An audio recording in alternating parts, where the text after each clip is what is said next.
brand new banger.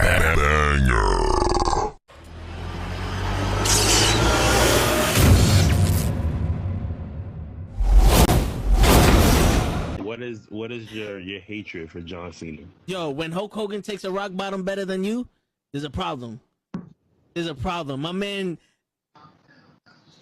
All right, so give me the camera. One rock bottom. Yo, no, it's more than that. Show, give me the camera. I got the fucking camera. Kenny, I'm gonna have to do it for you. I'm gonna give you the whole spiel. He came out as a prototype. Whatever. You know, he slaps Kurt Angle. Ruthless aggression. I'm not into that. Whatever. He comes out as a rapper. I'm like, okay, all right, I can dig it. You know, he's from Boston, so that's a strike. You know, us New Yorkers, we don't fuck with Boston too much, but you know what?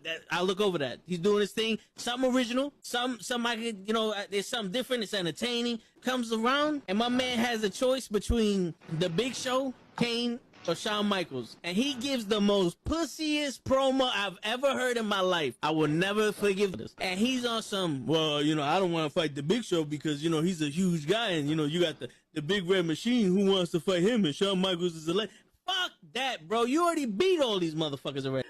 Her return on SmackDown. Okay. So I definitely read some rumors about that. Because for whatever reason, and I don't know Cody's reason, you turn around and go back, and people are gonna be, you destroyed thrones, and you go back? We have been doing this shit for ages, and he still doesn't know how to take it right. Trust me. That's it. I got you. My man, he collapsed with the kick. That's what I'm saying. That's the way he didn't collapse during the sun. It was the kick. And he's not even in his fucking chair when he gets in this fucking thing. He's not even in his fucking chair. Yeah, but he there goes, oh! There he goes. Both matches without the wrestlers were in the table. And on that note, everyone, it's your friendly. Word. He be like, I got a left elbow and a right elbow. I can break your face with an any elbow. Make sure that you get elbowed in your elbow with an elbow. Got the arm bar, get the phone ball, get around with the arm with the bomb ball. Daddy's gonna take you to Jersey Shore. Yo, what's going on, everybody? It is fucking Thursday night. You know what that means. Wrestle with Knuckleheads. We in the building, baby. And it is time. It's time. It's Vader time, like they say, where SummerSlam is right around the corner. SummerSlam is this week. SummerSlam is this weekend. And there's going to be 12 matches. 2 nights, 12 matches. For the first time in history, SummerSlam is going to be a 2-night event. And, yeah. Who's excited? You excited? I'm not that excited. But we got 12 matches that they pulled out their ass, and most of them just came up out of nowhere. They just came up out of nowhere. It's all right, though. We're gonna discuss it. DJ said that he's gonna be on tonight, so let's see. You know, barring or sans any unforeseeable incidences, but. Let's talk wrestling. Shit. You know what I'm saying? Like I said, we're gonna discuss.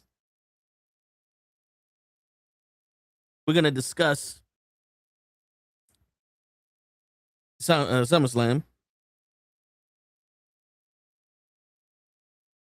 and some other shit. But yo, Willow Nightingale is the new AEW Women's Champion. Congratulations to her. She deserves it. Y'all know, if y'all know anything about anything, Mercedes Moné is my favorite female wrestler, but in AEW, Willow is my favorite female. So congratulations to her. But isn't it funny how we're about to get to All In. If I'm not mistaken, August 30th. We're about to get into All In, and all of a sudden, Willow's the champion, and Mercedes is going to wrestle her for the title. Exactly a month away from each other right now. That's crazy. That sounds a little bit too raff, in my opinion. You know what I'm saying? A little bit too raff. But what are we gonna do, right? We don't know shit, and they did a little bit of the WWE on us. And they're hoping that the history between Willow and Mercedes carries the match, which it can. They just gotta be easy with that shit because that shit gets boring after a while. It's like, how many times we're gonna see this? Now, if Willow would have been champion like last month, and she would have defended the title, and then Mercedes like, yo, it's my turn now. I think that would have been a little bit better just because Willow wins it and then loses it the next month. That's a short reign. That's almost like you did that shit on purpose just to get some quick monies for the card in England. And like I said, man, we got history between them because they New Japan. They wrestled in the women's strongweight title tournament. Mercedes got hurt with that one. They wrestled for the TBS title in AEW. I believe Willow beat her for that, and they had other matches and shit, but it's just, something to think about. Like, I don't watch AEW like that, but it's something. It's an update. Let's see what happens. I don't know. You let me know if you're enjoying AEW. I know one thing people did not like was Monday Night Raw. Now, if you've been following and watching along with us, you know, with both dimples in my eyes, on my cheeks, that I have been saying that Raw has been garbage for the past month. Like, there's only been like one or two decent Raws since Netflix inception. And then this Monday, I'm hearing this shit from my coworkers. I see other creators talking about it. And now all of a sudden people are like, what the fuck is this that you give us? Yeah, man. You have finally seen what I have been seeing for so long. I don't know what the fuck the problem is, but there's a problem. There is a huge problem. The ideas, the execution of the ideas, what they tend to lean on, it's all fucked up. It's all like it's safe to say they're following a trickless magician at this point. Because damn. They gave this man H so much praise, and they still do it because WWE bought Busted Open Radio. Let's confirm that before we make a short out of this, and people are like, no, they didn't. Okay, so WWE did not buy Busted Open Radio outright, but they partnered with SiriusXM Radio to take over and rebrand Channel 156, formerly Pro Wrestling Nation, into the official WWE radio network. As a part of this agreement, which launched in July 2026, Busted Open remains the flagship daily show, but the channel is now produced under the WWE media umbrella. I just heard something. The WWE media umbrella. The show kept its core lineup of hosts, including Dave LaGreca, Bully Ray, and Mark Henry. In addition to daily talk shows, WWE Radio features live audio broadcasts of premium live events, PLEs, and various official WWE podcasts. For a deep dive into the official launch of WWE Radio and how fans and analysts are reacting to the transformation, the Sirius XM channel, watch this video. Och, yo, what's going on, bro? Chilling. So try to get this thing going. I hear you. So, what I was just reading was, so WWE did not buy Busted Open Radio, but they partnered with SiriusXM to take over and rebrand Channel 156, which was formerly known as Pro Wrestling Nation. Oh, wow.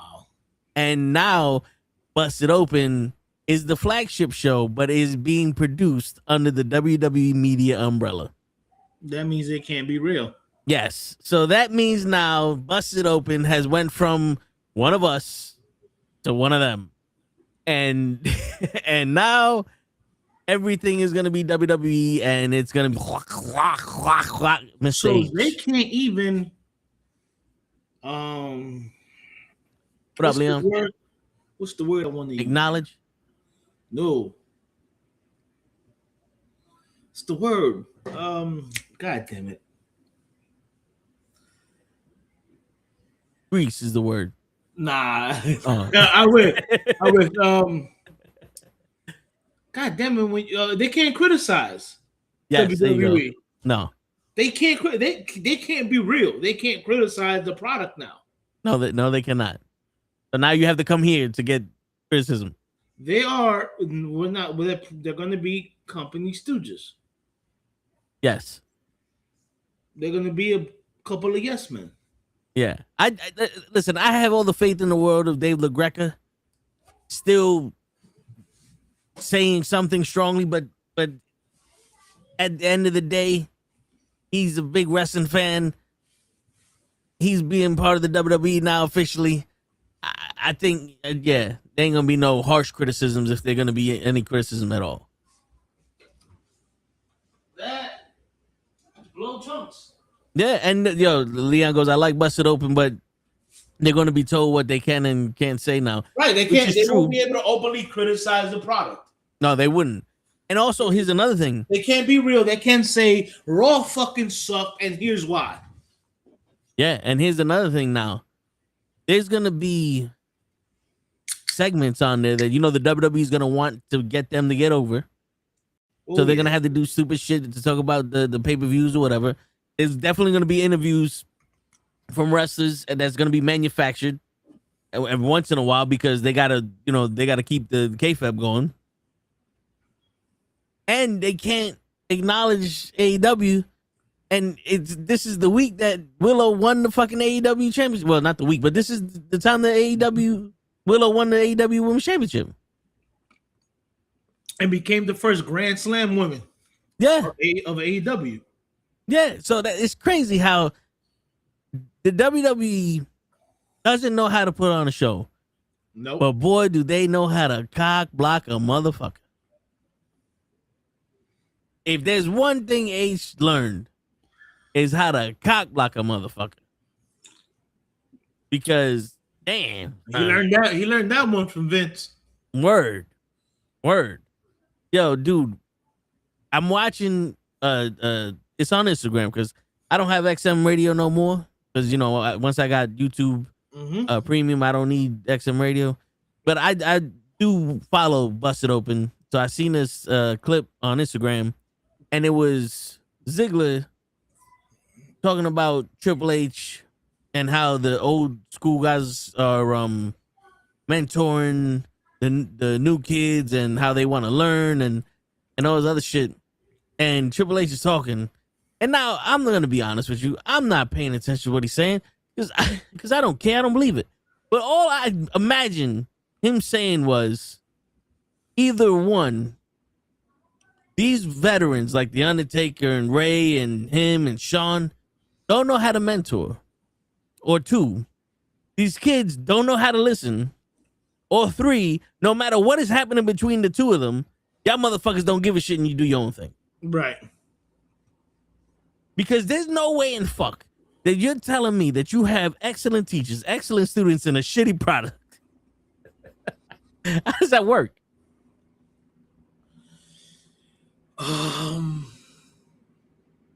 It doesn't. It doesn't work, and it doesn't make sense. Yeah, it doesn't. Like physically, like mathematically, it does not make sense. It's like taking two. Wait, I know my analogies go over people's head. You got to be careful. You got to be careful. Yeah. My analogies go over people's head, and I'm called stupid because you can't understand, even though I clearly explained what I was talking about. But it's like adding two positive numbers together and coming up with a negative number. It's impossible. That is correct. But I don't understand them. Yo, real quick, Hutch. You know, somebody was saying how like how some dude has 6 rings, so that makes him the GOAT. And I'm like, bro, did you forget about Bill Russell? Did you not hear what I said? Like, all the criticism I'm getting from me taking the record of a boxer and how we all know about the ones that have winning records and the ones that have losing records are losers. We don't know them. They don't understand English, bro. It's crazy. Look, I love it. I don't really give a shit about what it is. I really don't. But it just shows that there's no reading or listening and comprehension skills anymore. No, because you clearly, you know, if they were to actually watch the whole podcast, you clearly explained it. You broke it down. You know what I'm saying? Now, was it the best analogy you ever came up with? No. But what you're saying is that in history, we don't remember the people who lose. Yeah. Again, you guys want people want to say that, oh, you took an individual sport and made it into made the analogy about a team sport. Well, I hear a lot of people that blame Eli Manning for having a 500 record, but meanwhile he doesn't play defense. Yeah, it's funny how all of a sudden when the king gets bashed, it's a team sport. But you praise him for all his individual records. Correct. He's the greatest scorer in the game. What does that have to do with teamwork? But the minute I say he loses in the finals, now it's team all of a sudden. I love how somebody says that the Bulls had a super team. You know, Jordan and Scottie, and I'm like, last time I checked, they drafted Jordan, and on draft night they traded for the rights to Scottie Pippen. Nobody knew who the fuck Horace Grant was until he was on the Bulls. Yeah. Then he left the Bulls to go to the Magic, and everybody forgot about Horace Grant on the Magic. Yeah. Everybody said that when Rodman left the Pistons, he was washed up, and nobody wanted him. The Bulls signed him to a very cheap deal, and all of a sudden, like, again, a lot of you guys criticizing. I'm looking at you guys, and I can tell that most of y'all birthdays start with a 2 instead of with a 1. Yo, yeah, and here's another thing for a good player and like the GOAT.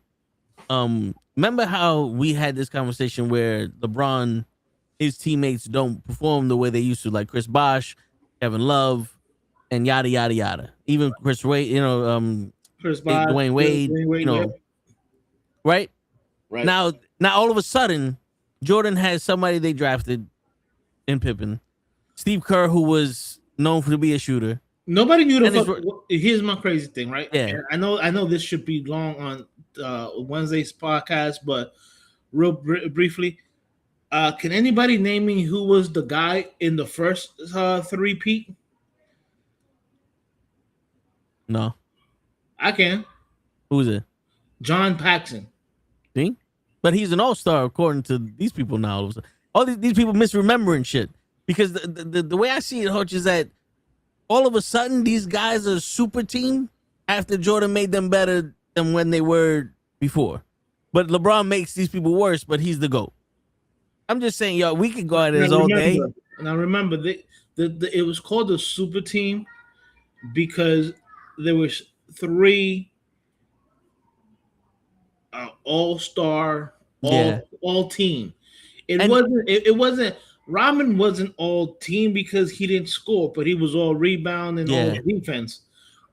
But when you look at, not to cut you off, when you look at Seattle, I mean not Seattle, Boston was quoted as the first super team because Garnett was all pro or all whatever, all star, all pro, whatever.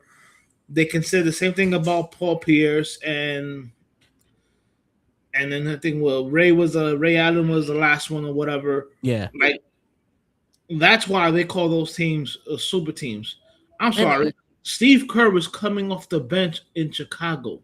Yeah, he was not part of that super team. So the guy who commented about Steve Kerr, Yeah, there was a reason why Steve Kerr was a no-name nobody on Chicago until he hit those couple of threes in the playoffs and in the finals.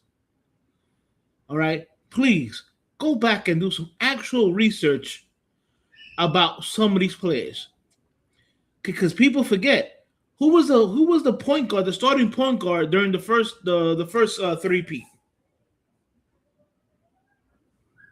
Paxson, right? No, he was coming off the bench. You know who starting point guard was? Who? B.J. Armstrong. Oh yeah. Right, and you know who was the starting point guard in the second three-peat? He was a player that was basically kicked out of the Clippers because they thought he was washed up. Ron Harper. Yeah. I was just gonna say Chris Paul, but he was holding them accountable. Right. Yeah. But what's funny, Hutch? Also, like the definition of a super team is because you loaded it with superstars. Right. Not good players, because a lot of teams have what's called position players. Right. And especially back in those days, because the Celtics had their players that had their roles, and the Lakers definitely had that shit. The Supersonics had that shit. The Knicks tried that shit. All of them had good players that handle their position well. They're known for this one thing or two things, and boom. When you have a super team of superstars, basically this is the star that could be on any team. Right. That's the super. It's basically a collection of all stars. Yeah. We're gonna go back to wrestling. Yeah. Yeah, Leon. No worry. We're gonna transition to this shit real good. But it's just, to me, it's just funny watching all the comments or whatever, and even that one person say that that that we are only getting these views because we're talking about LeBron, and I'm like, yeah, but you're on our short talking about us talking about LeBron. Yeah. Guys, just make it make sense, please. Yeah. You wouldn't have said nothing if we was talking about actual basketball. But hey, listen, it's all good with us. I don't care. I laugh at this shit. I'm like, yo, here goes another one that didn't listen, Lou. You gotta learn to listen, Lou. Listen, man, it is what it is. Yeah. But we're gonna pivot back because this is a wrestling show. Oh, yeah. But you know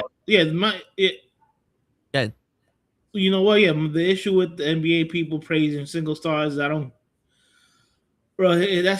the whole thing about a lot of these, especially, and a lot of these younger people nowadays.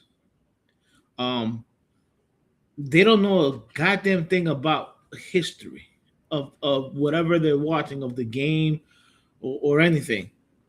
So, like everybody wants to say, oh, well, you're attacking LeBron, but he's playing a team sport. But like Toe said, and like you said, but the first thing they bring up is not the championships, because they know that he has a looking record. It's his single player accolades. Yeah. So why is it good for the goose but not the gander? And that's an old school saying. You guys might want to look that up. But whatever. By next week, we talking football and we talking baseball, and LeBron can go kiss my ass. I can really give two shits. But let's talk about wrestling and how the WWE is like you remember back in the days, the old school like movies or cartoons, where the developer went and bought all the available properties and stuff like that, just for the other person can't have them. Yes, that is what I feel the WWE does. Yeah, you know what? Look, they signed. They pried Jordan Grace away from TNA and didn't do shit with her. They pried away Joe Hendry or whatever his name is from TNA. Don't do anything with him. But at least they kept the names. They pried away Mike Santana All of a sudden, they're gonna change his name to Cruz Montana. Like, bro, the first time he comes out, I hope that everybody cheers him as Mike Santana. Shit. Yo, but I'm sorry, because I know you were talking a bit earlier. Like, they literally buy everything to keep it away from other people. Yeah, yo, and I wanted to point out that you had this analogy with the TV shows. The WWE has almost became Fox in where they have the rights to the X-Men and some of the bad guys for Spider-Man and all that. Yeah. Or like Fox and Sony, where they have the rights to these characters and Marvel can't use them. Right. And it's like the WWE is trying to do that. Yeah. They have all these wrestlers and no one else can use them, but they're not using them. And when they do use them, it's a shitty fucking project. I know Le hates him with a passion. But The Miz hasn't won on national TV in 2 years. Oh yeah. Yeah, that's fucking ridiculous. Say what you want about The Miz. I know Le doesn't like him. I know I have another friend that doesn't like him. I think deep down inside, they love The Miz. It's to them, it's like Nixon 5, but they only do it at home. I can respect The Miz because he literally came from a reality TV show in the real world. Yeah. And on that reality TV show, he called himself The Miz. Yep. And said that he wanted to be a pro wrestler. And he actually went out and made that happen. So that's something that I can respect. When he first came out, he couldn't do anything that resembled a wrestling move. Yeah. But he worked on his craft. And guess what? Don't put a mic in his hand. Yeah. Because he is lethal. And he's never really been hurt. Like, the best ability is availability. Right. And he's never really been hurt. So, as a matter of fact, what I heard now is that the WWE uses him more like an ambassador now.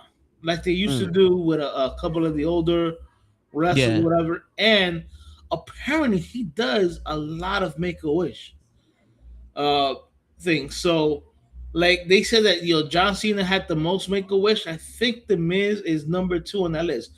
Granted, probably still nowhere near close as Cena. Yeah. But he might be like number 2 on that list now. But yeah, the WWE would rather take wrestlers and put them like in a nice little cellophane box or whatever and put them on the shelf. That way nobody else can have it. That is why that video by Kofi and Xavier Woods, chef's kiss. What was the video they had? Oh, they did an animated video where it was them two almost like they were being portrayed as unicorns, right? And they broke their chains and ran out of the fucking. I put it up in the group. I thought you should have seen it. Oh, I saw the thumbnail, but I was in meetings all day. So they basically they're in a circus or whatever. They break the chains in the circus or whatever, and they're running out of the circus. And they pass by a unicorn whose horn is broken. And the unicorn just gives a head nod, and everybody's saying that was Big E. Because Big E's still under contract with WWE. He really can't do anything or leave, He can go with his brothers. But towards the end of the videos, like you see them morph into Kofi and Xavier, and they're like walking out into the sunset. So like basically they're saying that we're fucking happy that we're free.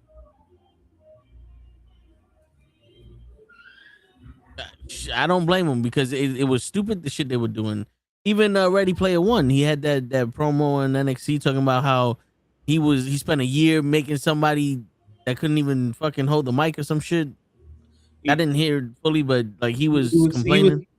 He cut a promo, and I know that in the group, Let was like, "Who is this?" And I joked, that was me. That was you, and I clowned him as Ready Player One, but Waller actually cut a like he can always speak, unlike Austin. That's why they paired them up. You know what I'm saying? They try to use them as basically the new age outlaws. You know what I'm saying? Yeah. Because Austin Theory was Billy Gunn, who had the physique and can actually wrestle and go. And Road Dogg, he was a funny dude, but he never was the peak performance in terms of physique. But he can have mic skills. Grayson Waller at least has some decent mic skills. But he caught a promo basically saying that he spent a year carrying dead weight, which was Austin Theory. Yeah. And a year pretending something was dead, which when he was basically being force fed to the New Day. Which in both cases were very bad uses for him. Yes. And that's why we call him Ready Player One, because it's, first off, he has the fucking creator player gear on. And then it's like they put him in these stupid fucking gimmicks. Situations, yeah. Yeah, that it makes no sense. And not for nothing, Austin Theory, he was right, because Austin Theory ain't proving him wrong. He was standing next to Paul Heyman and he didn't get no better. Braun Breaker is standing there like, why am I with these fools, bro? Right. I could have been a contender. Right. That's another thing. Like, there's another IG thing that I saw. They had like 5 people that AAA had to waste, and Braun Breaker was on that list. My whole thing is, when you can't get over and you have Paul Heyman speaking for you. Yeah, the problem. There's a problem. It's like Ryback and Michael McGillicuddy and all those guys. It's like there's a problem. And I've been saying this recently. Paul Heyman cannot put anyone over. Paul Heyman can only make you look credible. You have to put yourself over with Paul Heyman. Because no matter how much shit he talks about you, if you don't look like the shit he's talking about, we ain't gonna buy it. That's why him and Brock Lesnar work. Because Brock literally goes out there, says a couple of lines or whatever, but he goes out there and he puts boots to asses. Yeah. And that's also why Roman Reigns worked, because Roman Reigns I have him here as someone that advises me. Right, a wise man. Yeah, a wise man. Like, he's like, I don't have him here speaking for me. Right. I speak for myself. And we all bought it. The CM Punk, this is my friend. But Seth Rollins, oh look, now I'm Roman Reigns and Brock Lesnar. And it's like, nah, son, you need to retire, bro. You need to get out of my face. Oh, yo, forever. I truly believe that Rollins, it works on the mic. One time. No, he can. When I'm sorry. To me, he tries to be too many different people. Well, yeah, but the thing is, like, I will give Seth Rollins this. In a segment or a storyline or a match, right? He gets one promo. He gets one good promo in the beginning, and then after that, everything is the same. He says the same shit over and over again. Correct. He cannot have more than one promo in a storyline or in a fucking segment about something, because the first time sounds good, the second time it's a repeat, and that's why by the second time, crowd is already getting tired of it. Yeah, and that's why on Monday there was so much criticism about their fucking segment, dude. I didn't pay attention to it, and then I look at social media, other creators, other fans, even like fucking Vince Russo. They're like, yo, this is the worst Raw I've ever seen. And I'm watching like, well, this is the first Raw you've seen in a long time then? Because all these Raws are this fucking bad. All these Raws are this fucking bad. And the worst part about it, Hutch, Raquel Rodriguez won the Women's Intercontinental Championship. And you know what I told Ray and Show when she won? I feel sorry for her, because this match was a fucking promo for Kairi Sane and Liv Morgan. I mean, Io Sky and Liv Morgan. Yeah. Because they were more concerned about having them two fight in the fucking on the outside to promote their SummerSlam match than to have Raquel win a fucking title. Yeah, not for nothing, but I feel like she's gonna lose it like in a month or so. Oh yeah. You know what's crazy? You said that, and I gave a little criticism to AEW for that with Willow. Because All In is August 30th, a month away. Right. And she just won that title. And she's wrestling Mercedes Moné. Now, Mercedes Moné loses that title shot again. I don't think she should ever get another title shot because this would be the third or fourth time that she lost it. But hold on. Yeah. When is Bayley's contract officially over? Hold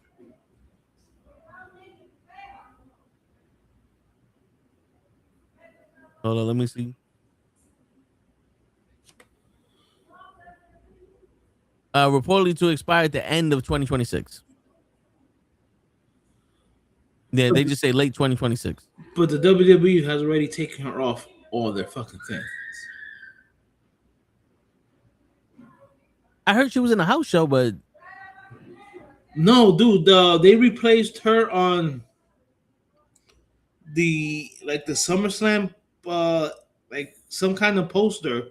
They replaced her with fucking Natalia or something like that. I saw it on an IG post. Like it's wild. Like they were already starting to remove her from everything. So, I mean, what are they gonna do? Fire her if she shows up at AEW at the end of August? It helps fucking Mercedes Moné win the title against Willow.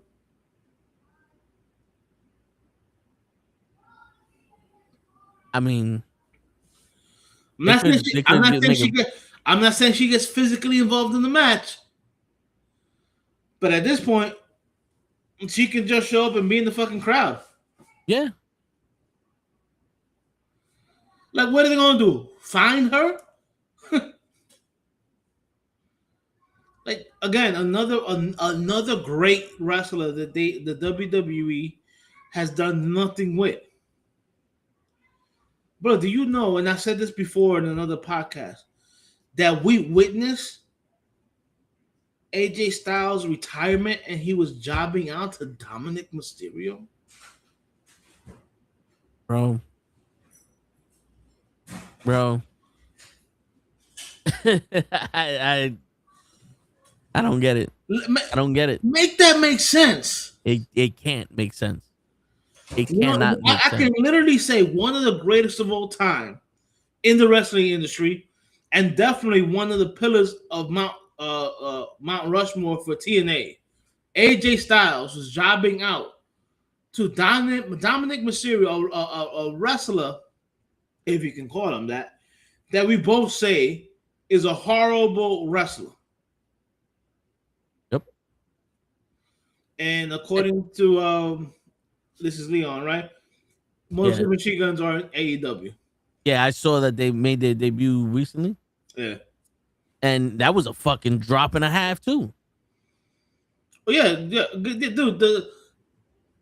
The again, WWE collects people, or if you don't want to do these, they collect the talent to just keep it away from other people because they didn't do anything with the Motor City Machine Guns. They haven't done anything with Jordan Grace. They haven't done anything with Joe Hendry. I mean, who's another person that they haven't done anything with Bayley. They haven't done anything with Jada Parker, and Jada Parker's huge in NXT. How is Jada Parker not won a belt? I had no idea. You had a job out to Blake Monroe. Yeah. And and the crazy shit is this, Hodge. And I'm gonna say this shit because nothing changed. I think it's because they already had a black female star in NXT with Kalani Jordan. Did you ever notice they don't have more than one? You mean have more than one minority on the top at once? No, blasphemy. How did you feel about Jada Parker LGBT community? Didn't she already say that she wasn't talking about the LGBT community. She was talking about the people talking about them or something. That's what she said. I mean, not for nothing. She's from Florida.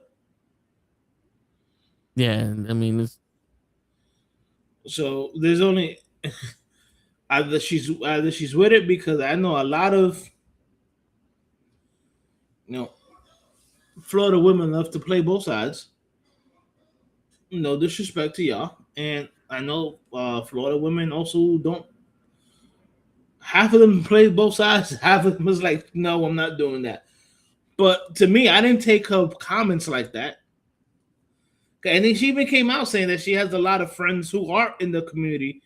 And what she was saying, like you said, was that she's just tired of people talking shit about them. Again, I don't know. I'm not her, so I don't know what she was trying to mean with her comments. That's why, a lot of time comments can be taken. Okay. So the shit was about being in women's sports, I think, because this is her retweet. He was like, "Don't get nothing twisted. I support the LGBT community, but I am a woman and I also played in D1 sports. And if y'all can't understand that, then I don't know what else to tell you. A former soccer player who turned professional wrestler is currently signed with WWE. Parker did not take the Nazi speculation sitting down for. It's just her talking about active participation of transgender in sports. That's what she was talking about. Which, to be honest, here's another opinion. Now, like we said, this doesn't go for everybody's opinion, but sometimes when someone has an opinion on a topic, it's a fucking opinion. It's their opinion. Like, I can sit there and go, something? I don't think someone who weighs 110 pounds should be fighting a 352-pound person in professional fighting.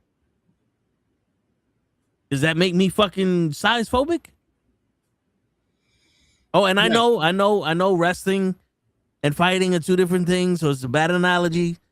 And my opinions can only be in one place. So here's the one thing that I would say, and I guarantee you, a lot of the guys, the kids who are gonna see this, probably don't know this, but the very first UFC had no weight class. Yeah, it didn't. But I remember this big guy, and I'm sorry to say it this way because there's no other way to say it. It was a big black guy versus a skinny white guy, and the big black guy got his tooth knocked out. Yeah, I remember that. That's for real. So, like, size like that, fighting like that really doesn't. That's all about skills more than anything when it comes to like real fighting. And Ray don't like him either. Oh shit! Look it, Ray. Ray's like, if DJ's gonna be here, I'm gonna be here. Yeah. What's going on, my guys? But to get back to her point or whatever she tried to say, I don't know how I feel on that. I do know this. It's only a 1% population of trans athletes. Yeah. But now the way I feel about it, if you trans or whatever, maybe you should have your own specific time to go and change or whatever instead of doing what everybody else. I don't know. I'm not in that situation, and I'm glad that I'm not in that situation because that is a very tough situation to be in. Good luck telling that to Nyla Rose. Yeah, but you know something though? Here's the thing though, Leon. In professional wrestling, it doesn't matter if you're transgender, regender, hydrated, or dehydrated. Because you train with different genders. You're a woman, you train with men. You're men, you train with women. They have intergender matches. This is something to keep each other safe. This isn't a man who claims to be a woman fighting another woman. And I know that what I'm saying is insensitive, but this is what people's mind goes to when it's a bathroom topic or when it's a sports topic. It's just a guy puts on a dress and beats the shit out of a woman. That's how they see it. Okay, there's more to it than that, and I know people are gonna have a fucking field day with what I'm saying, but that's just the gist of the fucking thing is because people don't think past their fucking face. But in wrestling, the gender roles is just so that way people who don't know wrestling don't go, look at them being abusive to women and all that other stuff. That's why they don't have that in WWE. Bro, not for nothing. Like, I know in America it's a new thing to watch intergender matches. But I grew up watching Mexican lucha libre wrestling. Oh shit! When I was watching women fight men when I was before I even became a teenager. Dude, in Lucha Underground, Chelsea Green had a fucking death match with Penta. Bro, some of the best matches were men versus women. Yeah. Remember Penta when he was going up against the it was Io Sky, Kairi Sane, but I forgot what the Lotus was. It was the Black Lotus Society or something like that. Yep. Yeah. And those were some of the best matches. Word. You know what I'm saying? I mean, I know she's blacklisted now, but was it like Sexy Star was there? And she has some good matches before she did what she did. Yeah. You know what I'm saying? So look, it's a little bit different in wrestling, especially if you know the history of wrestling, because intergender matches go back to like the 60s and 70s when it comes to wrestling. It is not a new thing. Yeah. You know what I'm saying? And not for nothing. I know that now there's a lot of separations of the locker rooms and stuff like that.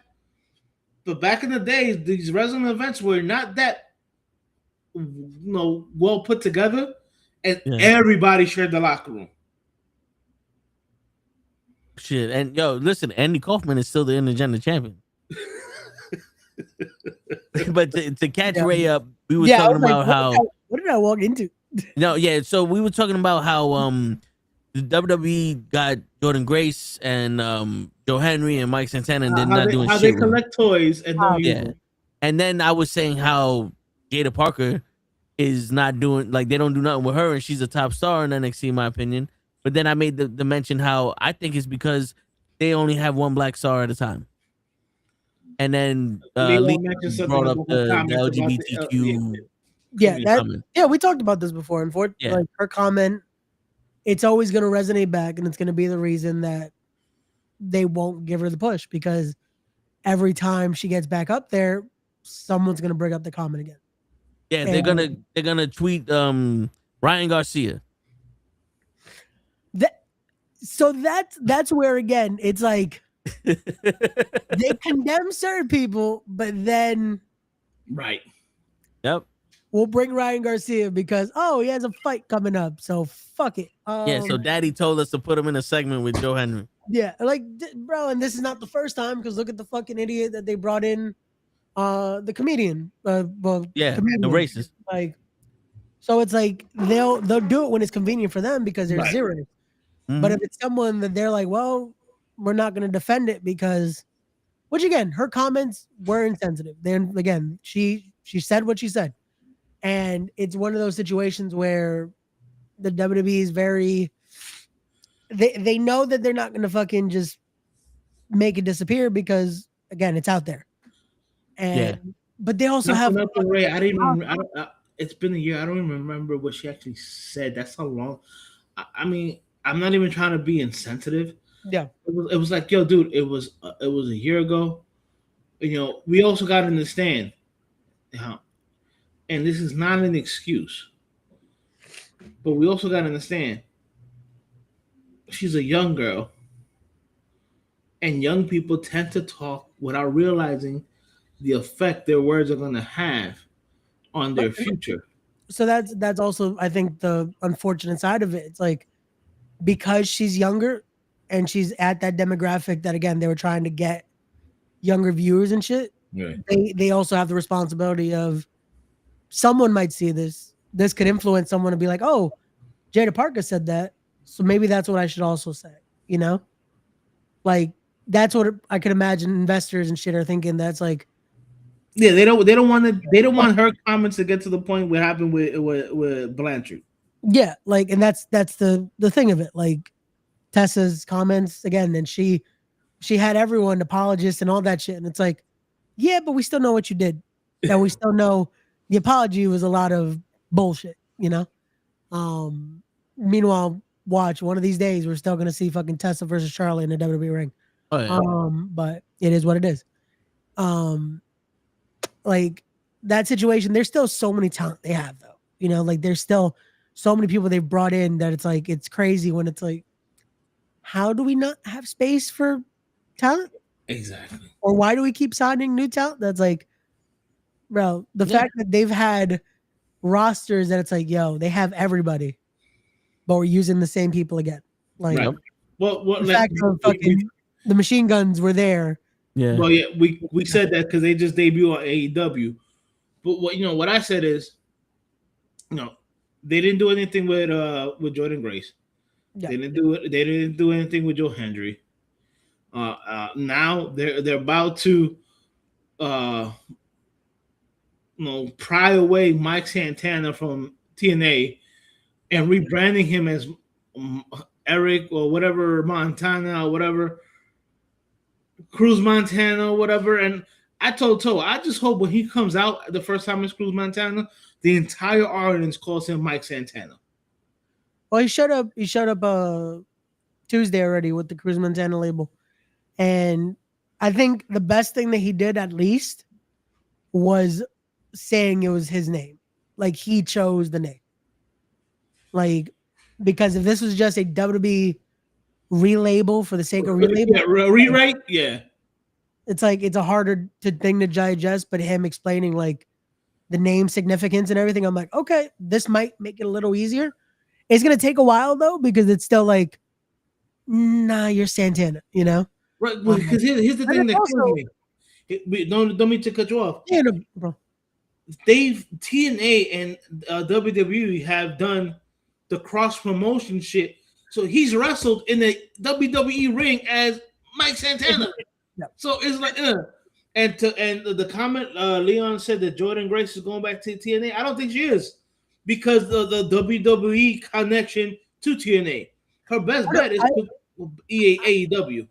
I wouldn't be surprised if she goes to TNA because they've done it in the past, like with taking Sonya Deville and taking Apollo Crews and all that. Like there is the possibility. The only thing I could think of, the reason Santana ended up doing this too, is probably he didn't want to sign over the name, because that's also an option now where they want to own the likeness. I really forgot about that. Yeah, they want to copyright his name. Yeah.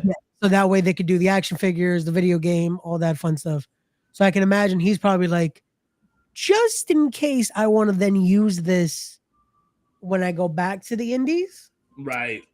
Cruz Montana works. Like Joe Gacy. Unfortunately, Joe Gacy, again, it's at the time you're probably thinking, oh, I'm here. I'm going to be here for a long while. Yeah, I'm going to be here forever.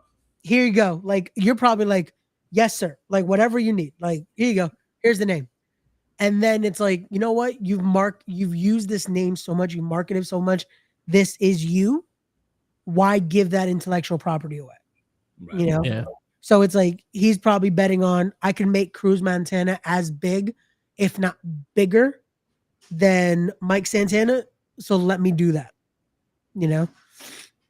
And I don't see it being hard for him either, because I feel like more people are going to care less about the name, just seeing him get an actual opportunity now. I think they should have stuck with his first opportunity. Don't mean to cut you off, Toe, but is he going to get that actual opportunity? Because we've seen a lot of wrestlers come in from the indies and from TNA, and if they're fucking hot, they sign with WWE and womp womp womp. I will answer your question, and then I'll let Ray answer the question. But in NXT, they're going to use him successfully. In WWE, they're going to remember he's Spanish from the Bronx. So that means no opportunity for him. Look at Damian Priest. When they need Spanish, they got Spanish. Yeah. When they don't need Spanish no more, he's a tag team champion that never shows up on TV. Now before Ray goes to that, right? So they're bringing up Lola. Yeah. They're gonna to me they're gonna kill her character. She's gonna be just an ass shaker up there. Where's she going? SmackDown or Raw? SmackDown. Yeah, she's done. Career's over. She's going back down with me. SmackDown kills careers. We know this. We know this. We know this for a fucking fact. SmackDown kills fucking careers. It does. So look, Damian Priest was fucking hot and phenomenal when he was on Raw. He was a world champion on Raw. And now what is he doing on SmackDown? Nothing. One half tag team champion. Like, what is it? Rhea Ripley, dude. Rhea Ripley on Raw. Hottest woman there. Hottest woman there. SmackDown. Bro, you know what's crazy? I read something, a statistic that between Liv Morgan and Rhea Ripley, they've had their new titles for 100 days each. The title has only been defended once.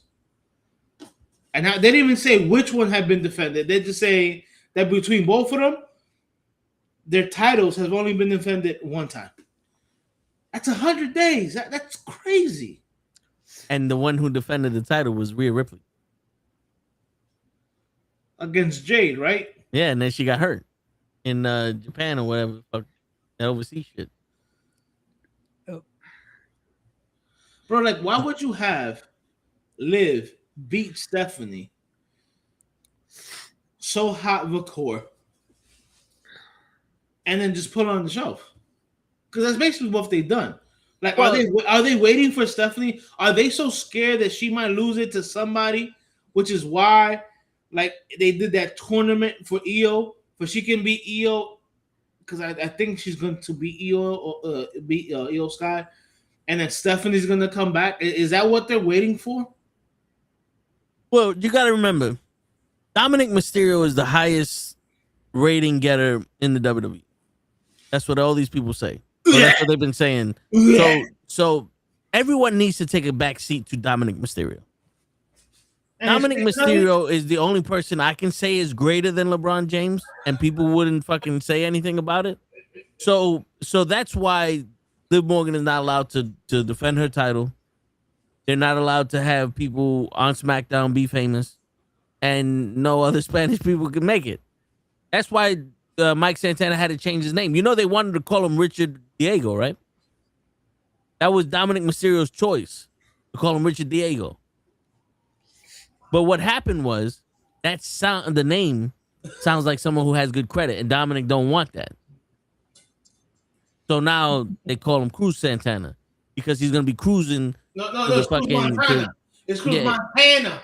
Yeah, Cruz Montana. He's gonna be cruising all the way to the catering when he gets to the main roster. He's gonna be tag team champions with Denhausen, and they're not gonna fucking eat meat anymore. They're gonna turn vegan. Dominic Mysterio wants it that way. But all jokes aside, like, yeah, dude, like, why hasn't Liv defended the title? You know why?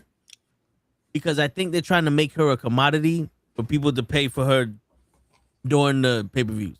Because if you look at it, it almost seems like every decision they make is a business decision for making the most money at a certain time. Because what happened for SummerSlam? Sami Zayn won the title and lost it immediately to CM Punk so he could fight Cody Rhodes. They took Roman Reigns off the air in June, and now he's wrestling Seth Rollins. They pulled it out of their ass. They pulled it out of their ass because they said we could make more money with Oba Family versus Brock Lesnar in the Hell in a Cell than with Oba Family versus any of the champions. And who makes the biggest deal with Roman? Seth Rollins. Dude, they literally pulled 3 matches out of their ass to get 12 matches. I don't know how Sami Zayn is fighting Finn Balor all of a sudden. And Baron Corbin is getting a title shot for the United States title against Trick Williams at SummerSlam. You know, this is the first time or the second time that the United States title's been defended on PLE in like 3 years. Jesus. Like literally, bro. They are literally pulling matches out of their ass. And I think it's because they don't have a plan and they're only trying to have one or two things that are going to draw money in. So you're telling me they're just throwing shit on the wall hoping it sticks? No, they're just throwing shit on the wall. They don't care if it sticks or not. The only person that they're not going to listen to is Road Dogg. Because Road Dogg wants something to happen. And Triple H is like, wait a minute. It's not believable. Well, that's why Road Dogg is not there no more. He's out of there. Yeah, because Road Dogg's like, wait a minute, let's think about this clearly. And they're like, well, think. Clear? Think and clear? Nah. You want to talk about think? Shit. I'm Hunter Hearst Helmsley, bitch. Ain't no thinking here. But this brings me back to a point that I said a while back. And I know you've always said it's Triple H, but is it Triple H or is it the TOK or whatever that shit is called? TKO. Yo, dude, it's Triple H. It's Triple H. Because, not for nothing, Coach, I never liked the motherfucker to begin with. Like, I'm not talking about personally. I don't know him personally. As a wrestler, I never liked him. I didn't think he was as big as everybody makes him to be as big. I don't know why they're praising this man as the greatest thing since, like he was the greatest thing since sliced bread. But my thing is this, Coach. How many times have we sat here, me, you, Ray, DJ, Kenny, and take their chicken shit and made it better just by tweaking one or two things? You're right. Dude, TKO can tell them, do the dumbest thing possible. And all you need is a little effort to make shit look good. A little effort to make shit look good. Bro, we're watching Austin Aries versus Gangone at Respect, all or nothing, at the main event for the Respect Championship. Gangone puts on his mask. It gets knocked off him. And Austin Aries picks it up and does some gyration shit. And that was cool as fuck. You think it was? He did that out of nowhere. He did it just for the fuck of it. It wasn't planned. He did it for the fuck of it. He said, "Oh, opportunity knocking." The WWE has nothing but opportunity knocking, and they go, "Fuck it. Here goes the shit you ordered." No creativity. None at all, bro. No ad-libbing. Dude, I've been saying this shit for the past 4 weeks about Maxine and Otis. The way they're doing this shit, it seems like the only one that's like really into it is Maxine. And I only say that because we're looking at her greatest assets. That's what Austin Theory is fucking worried about. Yeah, because he's grabbing the shit out. He ain't doing nothing on the mic, but he grabbing the shit out her ass, boy. No, Wait, but like, the crazy thing is, she just got married. Like 6 months ago, I'm like, yo, someone forgot you just got married. Like, damn, yo, dude, and we're in the midst. We're in the midst of having a fucking 5-woman ladder match for the fucking vacated WWE Women's Championship. Yeah. Do you even know this? No. Like, we know the whole history of Roman Reigns and Seth Rollins. They fucking shoved that shit down our throat in a match that had nothing to do with their history. I've even said it. At this point, it would have been better if Seth Rollins won the King of the Ring, because at least there would have been a purpose for him to challenge Roman. And then it could have been, if this is going to be another one of us, Roman versus Seth Rollins match, this better be the last fucking time we wrestle each other. And then you can have the culmination of all the history, because now it means something. Yeah. Seth just walking out going, "I want a match." And Roman Reigns going, "You ain't earned it." Because I never lost the title. Yeah. I had to give it up because I was hurt. Dude, Roman literally said, "You did not earn a match with me." And now they're fighting. But still gave him a match.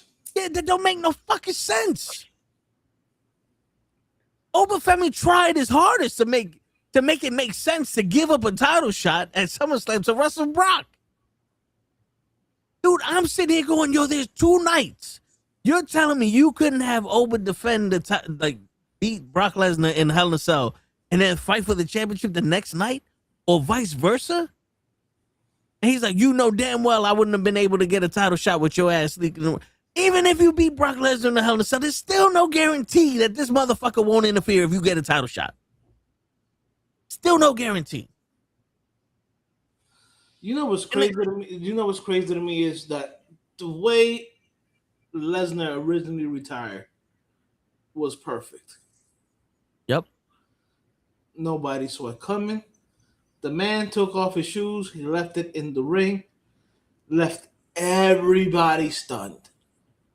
Yeah. And that's how they should have kept it. Dude, I 100% agree with you. They should have kept it like that. Or they should have waited until now to fucking have him come back.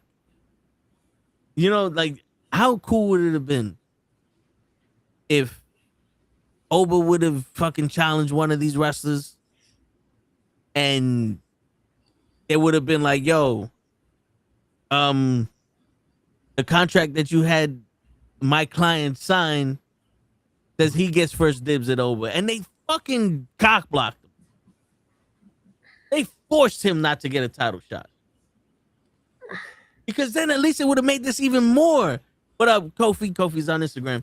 Yo, it would have made this even more personal now.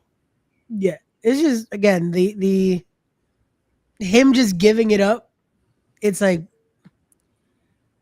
why did he win the King of the Ring? Like, because at that point, you could have. At this point, it should have been the finish we all expected. Brock interfering in King of the Ring, costing him the thing that it's like, hey, make Brock give the reason of, you don't get to have what I did. You don't get to be the next big thing. Right. So there's something instead of fuck it. Like, you know, give us more of a reason, so it's not just, so why did he just show up on it? Okay, fuck it. Like, make these moments matter, that more people would have been okay with that finish than just this. Because we all knew Brock and Oba was going to happen at SummerSlam. Would have made more sense to do that one night and then the title match the second? Probably, because, you know, you have 2 nights now. Yeah. Like, you guys gave yourself the Booker's dream of, oh, I get to play with more than one night of wrestling. So I got a question for you guys. Yeah. What's the next major event after SummerSlam? Survivor Series. Survivor Series in November. Damn. In November. Yeah. Yeah. But no, I think isn't the next Money in the Bank is the next significant one. But the top 4, like you said, the biggest is Survivor Series. Survivor Series. Yeah. So the next one is actually Money in the Bank, right? Yeah, I would believe so. Okay, finally. So here's what it should. To me, this is why I should have ran. Brock interferes in the final match, costs Oba the King of the Ring title. It goes to Seth Rollins. Seth Rollins, we all know, is going to challenge Roman Reigns. Okay, at SummerSlam, now you can have the Oba versus Brock Lesnar match. You know what I'm saying? And then in the Money in the Bank, just have Oba win Money in the Bank. Like, put him in the match or make him qualify or whatever, because I know that's what they're going to do now. They're going to do the qualifiers for Money in the Bank. Oh, yeah, starting Monday. Like, Monday, we start doing the qualifying matches. Right. Yeah. Just have him go through everybody, and in the match, just have him dominate everybody and go and grab the thing. And then the next Survivor Series match, when fucking Roman is probably having his fucking rematch against Seth Rollins. You have Oba fucking interfere, beat down both of them, win the title, and just walk away. You could have just done that and saved everybody the fucking wasting away of King of the Ring. Well, all that brain power that would have went into Fatal Influence versus Nikki Bella, Brie Bella, and Paige.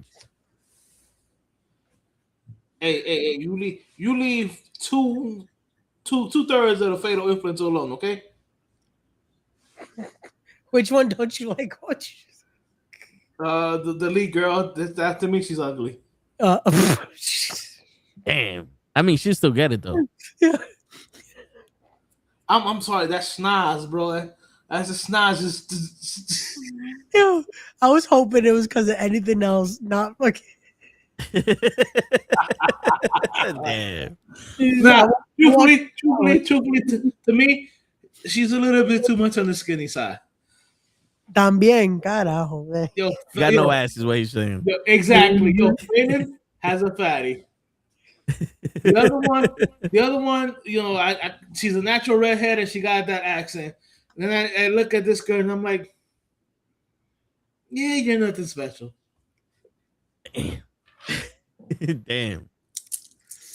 Oh, sorry if I burst somebody's bubble. Yo, so Leon goes, he has a better idea.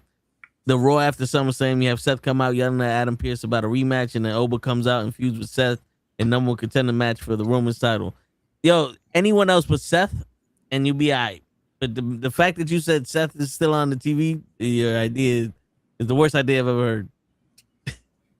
Yo, dude, if you would have said Seth retires the day before SummerSlam, and we don't have the match at all, it would be the best SummerSlam I've ever watched in my life. Now, here's my thing, right? Here's my thing. And I know I said I had just had Seth beat Roman or whatever. But and they got the cops on me, right? That's me. That's in my neighborhood. But truthfully, Seth has beaten Roman, but Roman has not beaten Seth. No, he's beat him for the title. Yeah, 3 times he beat him. Has he? Yeah, when he was the good guy, he beat Seth. He beat Seth for the title when Seth was in that people power shit. This is how disconnected I am with both characters. The last time I remember was fucking Rollins coming down with Money in the Bank and fucking curb stomping Roman when Roman had just beaten fucking Brock Lesnar. Yeah, that's also the only moment they're hoping people remember. Yeah, because that and the thing too. Royal Rumble like, Roman as the tribal chief was like, wait a second, but he defeated, But again, we gotta forget about that part. Yeah, but yeah. Like it's again the angle of it being it's once again them fighting the former Shield. We get it. It's I hate that they keep doing this because it's like the real payoff would be an Ambrose return to fucking but we know that's not gonna happen. Moxley is still under contract for like another year and a half, I think. Yeah. So it's like you guys are wasting any moment we could get of like maybe wait till that guy. There's an option, Like by the time Moxley's out of that contract, we're gonna be fucking tired of the fucking angle. We already tired. I was about to say we're tired of the angle now. Yeah, I'm already tired of it now, and the angle still hasn't happened. Word, I'm done with yo, dude. To be honest with you, I think if Moxley came back to do anything with the Shield, it would be played out. It will be played out because half of the people that watch wrestling now, ain't never seen the fucking Shield, bro. Nah, bro. I think it was the reaction because they top it. Yo, and to top it off, but to top it off, the rivalry they had with Moxley and Roman fell short because Moxley didn't want to talk shit about his leukemia. Got it. That's cool. Yeah. Moxley felt like an outsider on the fucking Shield. Because Rollins and Roman were tag team champions and Moxley was the United States champion. And I don't know if you remember this, Moxley never defended that United States championship. Yeah. And every time CM Punk wanted to fucking fight somebody, it was always, I got you. And then he's wrestling fucking Seth Rollins. Yeah. If you think about it, The only time the Shield ever did shit together was when they beat up CM Punk or Ryback or whoever they did the 3-on-3s with. No, but they were like, I think the pop would be there just because of anytime they've brought the theme just to fucking get the reaction, there's something. Again, would it be a long fucking, oh, the Shield's back? No, probably you'll get a 2-show fucking, okay, this is cool.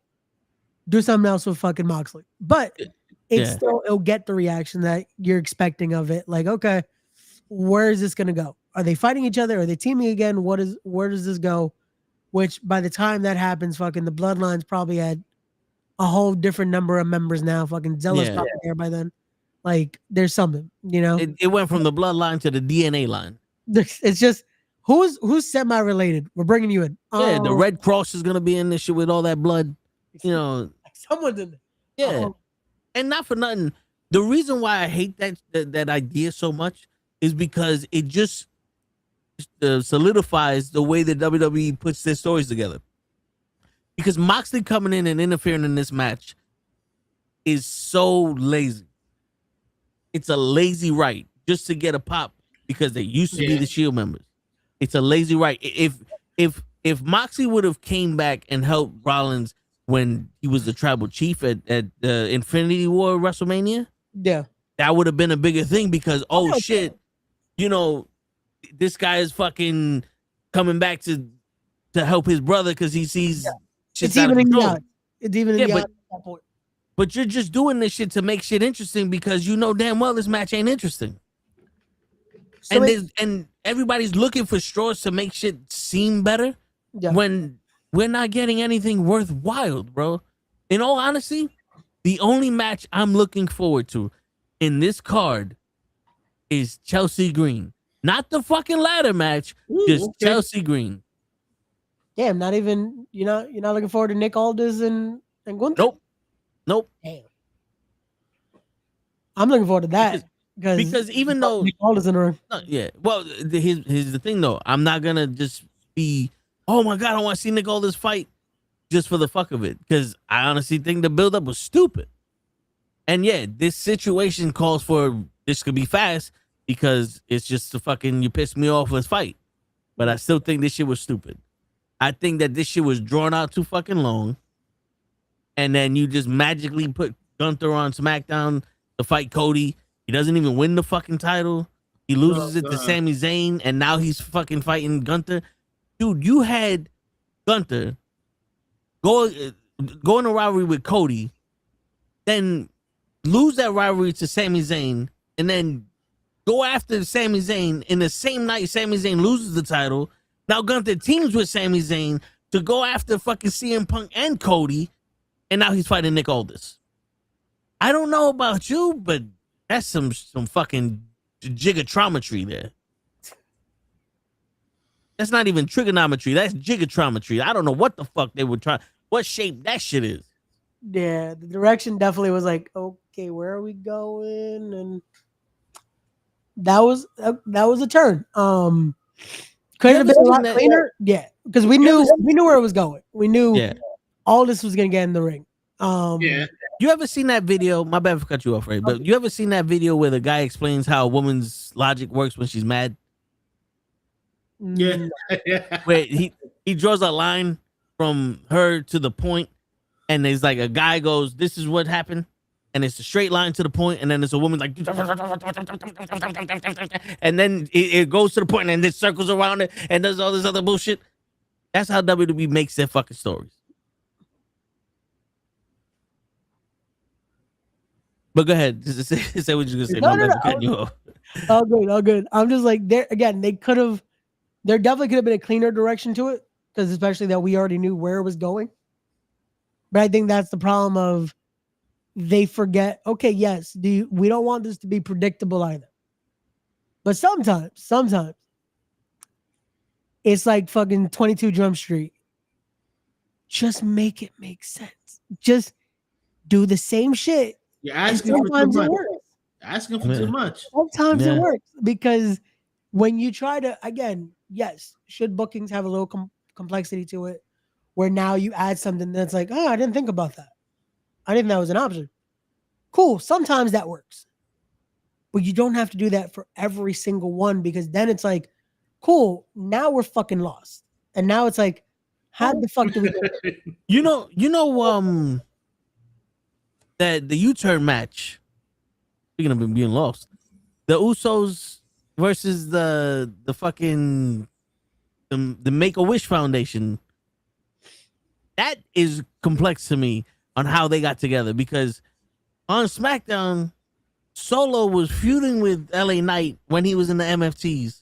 Yeah. And then LA Knight went to Raw and teamed up with the Usos. But he's mad at the Usos because he got beef with Roman because one match he had with him. But never mind the whole history with Solo.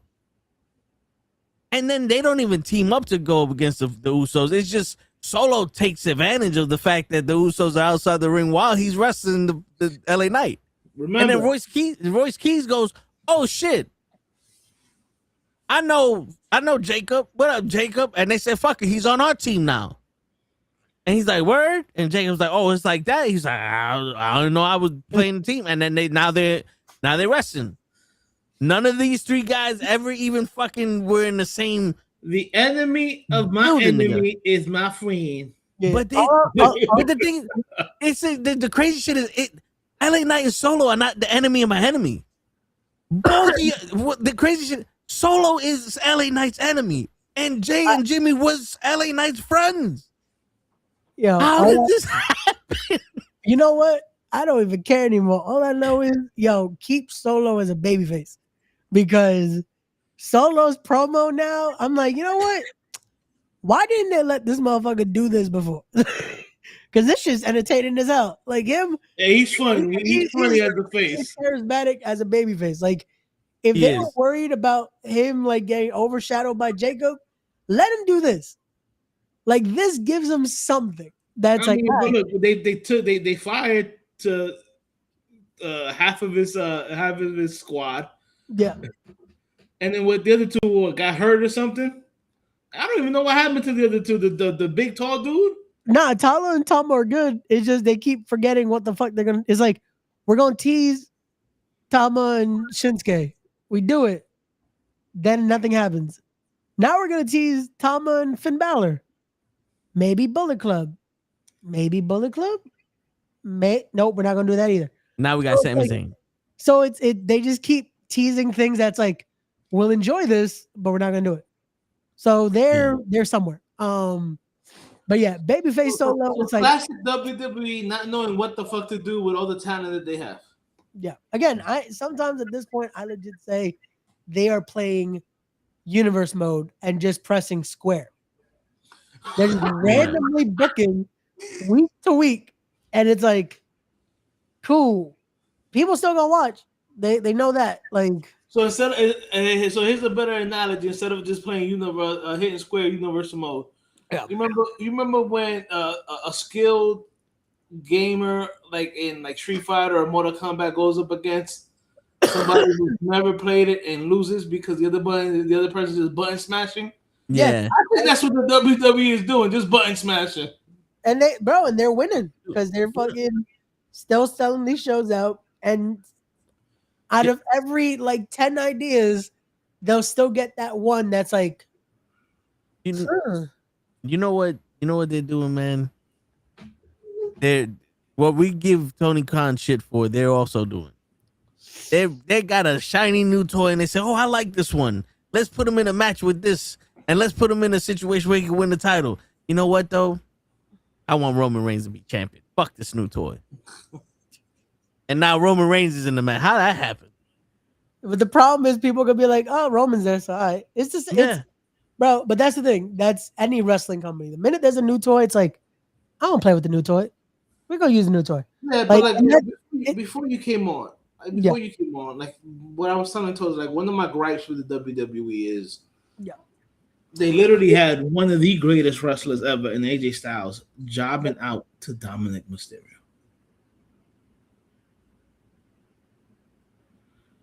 Like, I wanted to say something about that when you mentioned it. Like, make that make sense.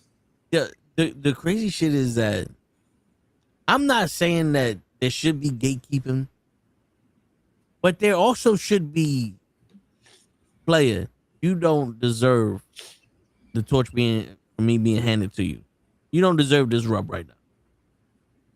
Because I know we talked about basketball earlier, but didn't Jordan tell one of his teammates, like, yo, you want to have a Jordan sneaker? Make the All-Star team at least. You know what I'm saying? Like, wasn't there a time where, like, even Hogan, that whole "it don't work for me, brother," because he would have made sense. Like, why the fuck am I wrestling this nigga? He ain't nobody. Bret Hart would have did the same shit. Like, you know, in all honesty, you're gonna have AJ Styles, the best wrestler in the world, do that to Dominic Mysterio. Really? Like, I can understand you doing it in the house shows. Like, get Dominic some experience and learn from him and all that other shit, but bro, what? You backed the wrong horse here. And it's sad because not once did we mention Penta versus Chad Gable, which should be a good match. But yeah. No, that story they've actually at least put some interest in. I think that's too fast, though. You think so? I honestly think it would have been better to have Joe Henry versus Penta, just because you still have the momentum of him, and Joe Henry's a guy that you could put in the match and Penta could win.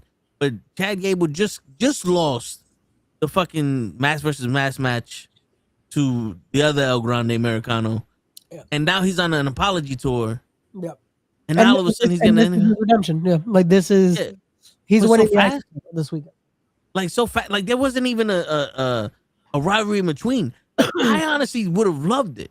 I would have loved it if before he had a match with Penta, he was involved in the fucking Otis, Tozawa, Maxine, and Vision shit. So that's the issue that I think they skipped.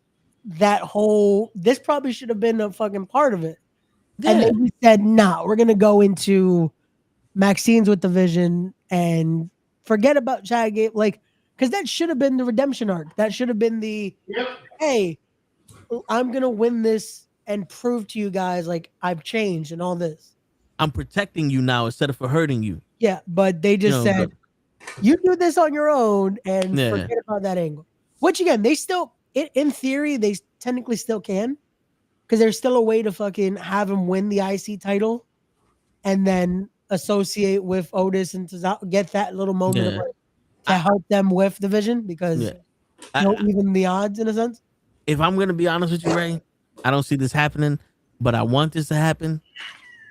Whether it's for the title or not, if Penta still is the Intercontinental Champion, that's fine. I want to see Chad Gable versus Braun Breaker. Okay.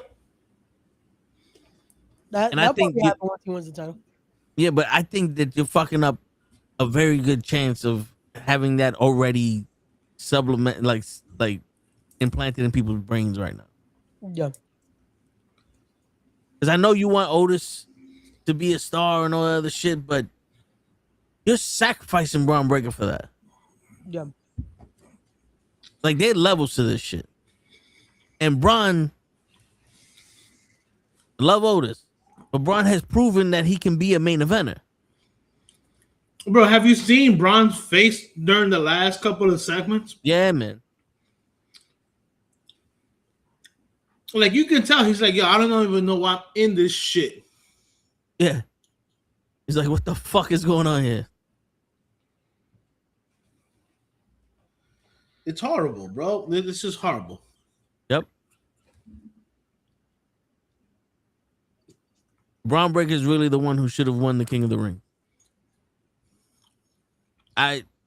Anyone else? I mean, if the plan was to not, if the plan was to bring Lesnar back for Oba, then anybody but Oba should have won King of the Ring. Yeah, and yo, here's another thing. We gave shit to Vince for not building new stars. And then we're in the same boat that we're in now. And people want to say, oh, but Oba Femi's a star. Yes, but Oba Femi's a star because he's wrestling Brock Lesnar. He's not a star because he's a star. Let's keep it 100. Oba Femi is awesome. But this match is big because it's against Brock Lesnar. It's not big because he's in it. Like, and Nick Aldis, I'll give it that, man. Nick Aldis versus Gunther is a match people want to see. If you're an independent wrestling fan or a wrestling fan in general, Nick Aldis, you watched him wrestle in TNA and NWA and all those other time, and he's finally getting his time to wrestle in WWE, which is beautiful for him. My whole thing is that hold on, real quick, Coach. And Gunther is a hell of a wrestler for him to make that match with. But you squashed Gunther to get to this point. This match is all on the back of Nick Aldis coming out of retirement and for the fans that watched him back in the day to get something out of it. It's not for someone who watches this casually and doesn't know Nick Aldis is a fucking former wrestler, former NWA champion, TNA champion. It's not for them. Because you would be excited, like, oh shit, Nick Aldis versus Gunther. Just not knowing Nick Aldis' history, it make you want to say, oh shit, the GM is gonna fuck up Gunther. Gunther's a bad motherfucker. You know what I'm saying? Like, how bad is Aldis that he's not scared of him? But they squashed Gunther on that, and the perception of all this shit is very low. But go ahead, Hodge. Actually, my whole thing was like, yo, they made the new legend killer, career killer, and Gunther. They try to make him this monster, and then they take him from Raw to SmackDown, and truly, SmackDown is where people go to die. Yeah. I mean, they haven't done shit with Gunther. Now Nick Aldis is coming back. You know, and like, dude, Nick Aldis was a phenomenal wrestler. Back when TNA, when he was Magnus, in WWE and the NWA under Nick Aldis, like Cody, like, and you can tell that he's still jacked. Yeah. Yeah. You know what I'm saying? They said it though. He was keeping himself just in case he get the call. Like, he still had the goal of wrestling for WWE. Right. You know, and it's like, dude, if he comes back, I don't see him losing to Gunther. I see this match being not clean.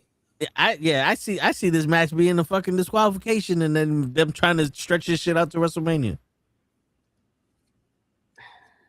Ray's been on the inside. Ray knows what's happening. I don't think all this needs more than just the match. Like, I don't think this is the last time we'll see Aldis in a WWE ring, but I think for this purpose, this isn't a Nick Aldis is getting the win here. Like, we'll get the false. To me, I think it is because the WWE way is like Toe said, to stretch stuff out. Oh, so, no, it definitely is. It definitely is. If he comes out of retirement and Gunther beats him, like, there is no reason for Gunther to even be around Nick Aldis anymore. But if Nick beats Gunther, then I can see Gunther just coming back and being a pest and still trying to attack Nick Aldis and antagonize him. You know what I'm saying? Yeah. Like, that's the angle that I see. Like, if Gunther wins, there's not a good way for him to stretch it out. Yep. You know what I'm saying? But if Nick wins, then there is a good way to stretch it out because now Gunther wants his revenge. And you can have Nick Aldis, Adam Pearce, Mick Foley, Shawn Michaels, and Eric Bischoff versus Gunther and his team at War Games. Survivor Series. Yeah. All the ex-general managers versus the Legend Killers. It won't be Mick Foley because Mick Foley is no longer in WWE. Yeah, we get William Regal. Apparently, you can do William Regal, or apparently AJ Styles is putting matches together at NXT. There you go. See? There you go. Look at that. Now we got a War Game. Janelle's right. Janelle's right. If Gunther wins, does that really help him? No. Now, if they stretch this out, it helps Gunther because it will put him back in the limelight. Because like I said, this happened too fucking fast. And y'all have to realize this, and by y'all I mean everybody watching. They do not have more than one spotlight in the WWE apparently. Because every time we have something that's good, it gets dimmed for something else. Like Obafemi and Brock Lesnar. This took over the first half hour of Raw. Went away, we never heard nothing about it again. But Seth Rollins and Roman, we hear it every segment of Raw. They have video package. They have this, they have that of it. Why do they have video package? Yeah. Jesus Christ. But then we get 25 segments with Denhausen. What's going on, DJ? Welcome back. Oh, shit. The legend. Word. Yo. Shit. I told you I knew people. Welcome. How What's you going on, doing, DJ? bro? Oh man, just over here. I guess they call it nesting. Ah. Yeah, The only person here that would know that would be Ray. Yeah. Yeah. Ray knows what I'm talking about. But yeah, we're due on Monday. Hey. So I was like, okay, I'm coming on. I'm doing my predictions. Nice. While I'm, coherent. So. And I hear that shit. Yeah. So what I was saying when you get in here is that WWE only has one spotlight now. They can't spotlight multiple people. No. And dude, Gunther at one point was the legend killer. He was the hottest thing on Raw. They went to SmackDown and they used him to dim him to try to make Cody better. And I don't care what anybody says. You can't make CM Punk or Cody any better than they are because they don't have it to carry the ball after it's been given to them when they're going down the hill with all that momentum. Mm-hmm. Cody couldn't do it after the Infinity War and Endgame WrestleMania. He couldn't do it when he was tag team champions with Jey Uso. He couldn't do this shit when he was doing it with Gunther and Sami Zayn. Seth Rollins can't do that shit at all. And then they have Gunther, who was someone that could have won the title from Cody and gave Cody something to give him more momentum to go, and they dimmed Gunther so that way Cody can look good. And then he's wrestling CM Punk now. And then where the other substars, like I'm gonna keep saying this till the day I fucking die. In the 80s, y'all keep saying Hulk Hogan was holding people back, but Ricky the Dragon Steamboat was a megastar. Jake the Snake Roberts was a megastar. Roddy Piper, Macho Man Randy Savage, Ravishing Rick Rude. We're gonna be done with the 80s. We're gonna be done with the 80s. Dude, but then let's go to the fucking 90s. You had Shawn Michaels, who was in the league, but Psycho Sid was still there. Razor Ramon came up. Diesel fucking came up. Bret Hart, Bam Bam Bigelow. Okay, let's go to the fucking 2000s.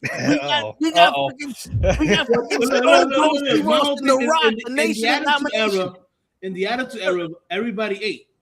Yeah, this is what I'm saying. Oh, okay, so then let's go. Let's go to after that Attitude Era. John Cena.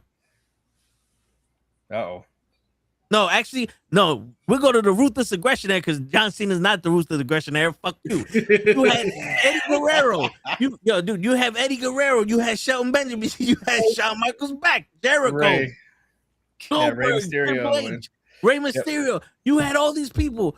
In the JBL. JB fucking L was a fucking champion of somebody big. Umaga. You had all these people. Then John Cena comes and it's only John Cena. And then after John Cena, it's only Roman Reigns. You mean and now John Cena? CM Punk and John Cena? Yeah, John Cena. Santino says it. So I don't know that John Cena broke wrestling. Yeah. So what I think happened, DJ, what I think really happened is that when WWE bought WCW, they didn't spend money on WCW. They just spent spotlights on WCW.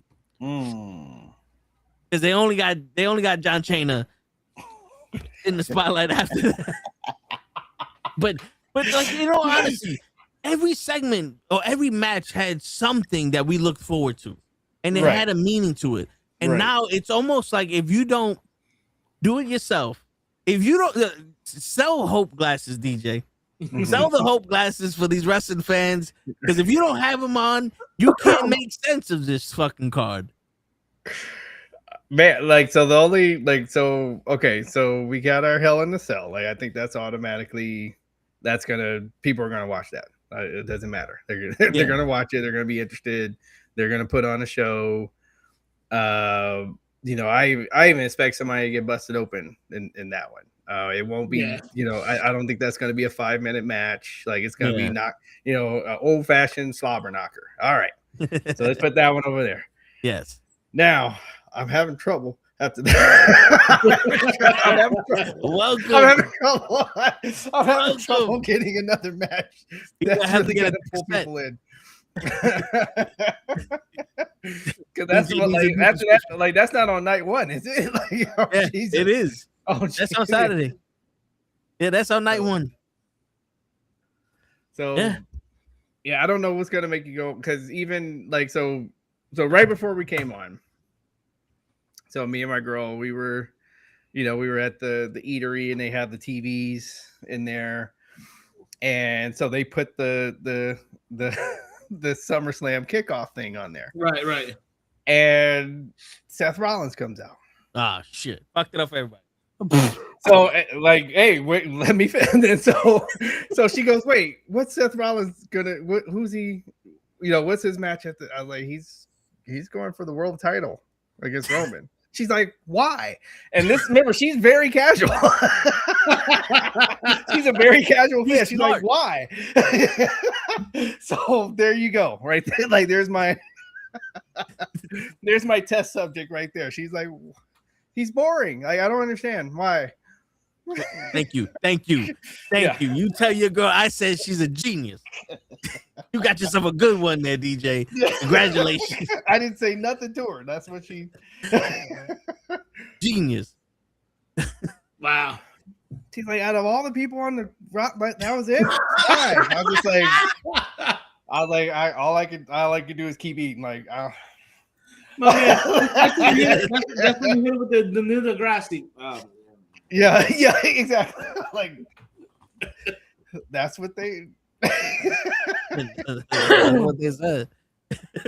It kills me though, because I mean, God damn it, it's horrible.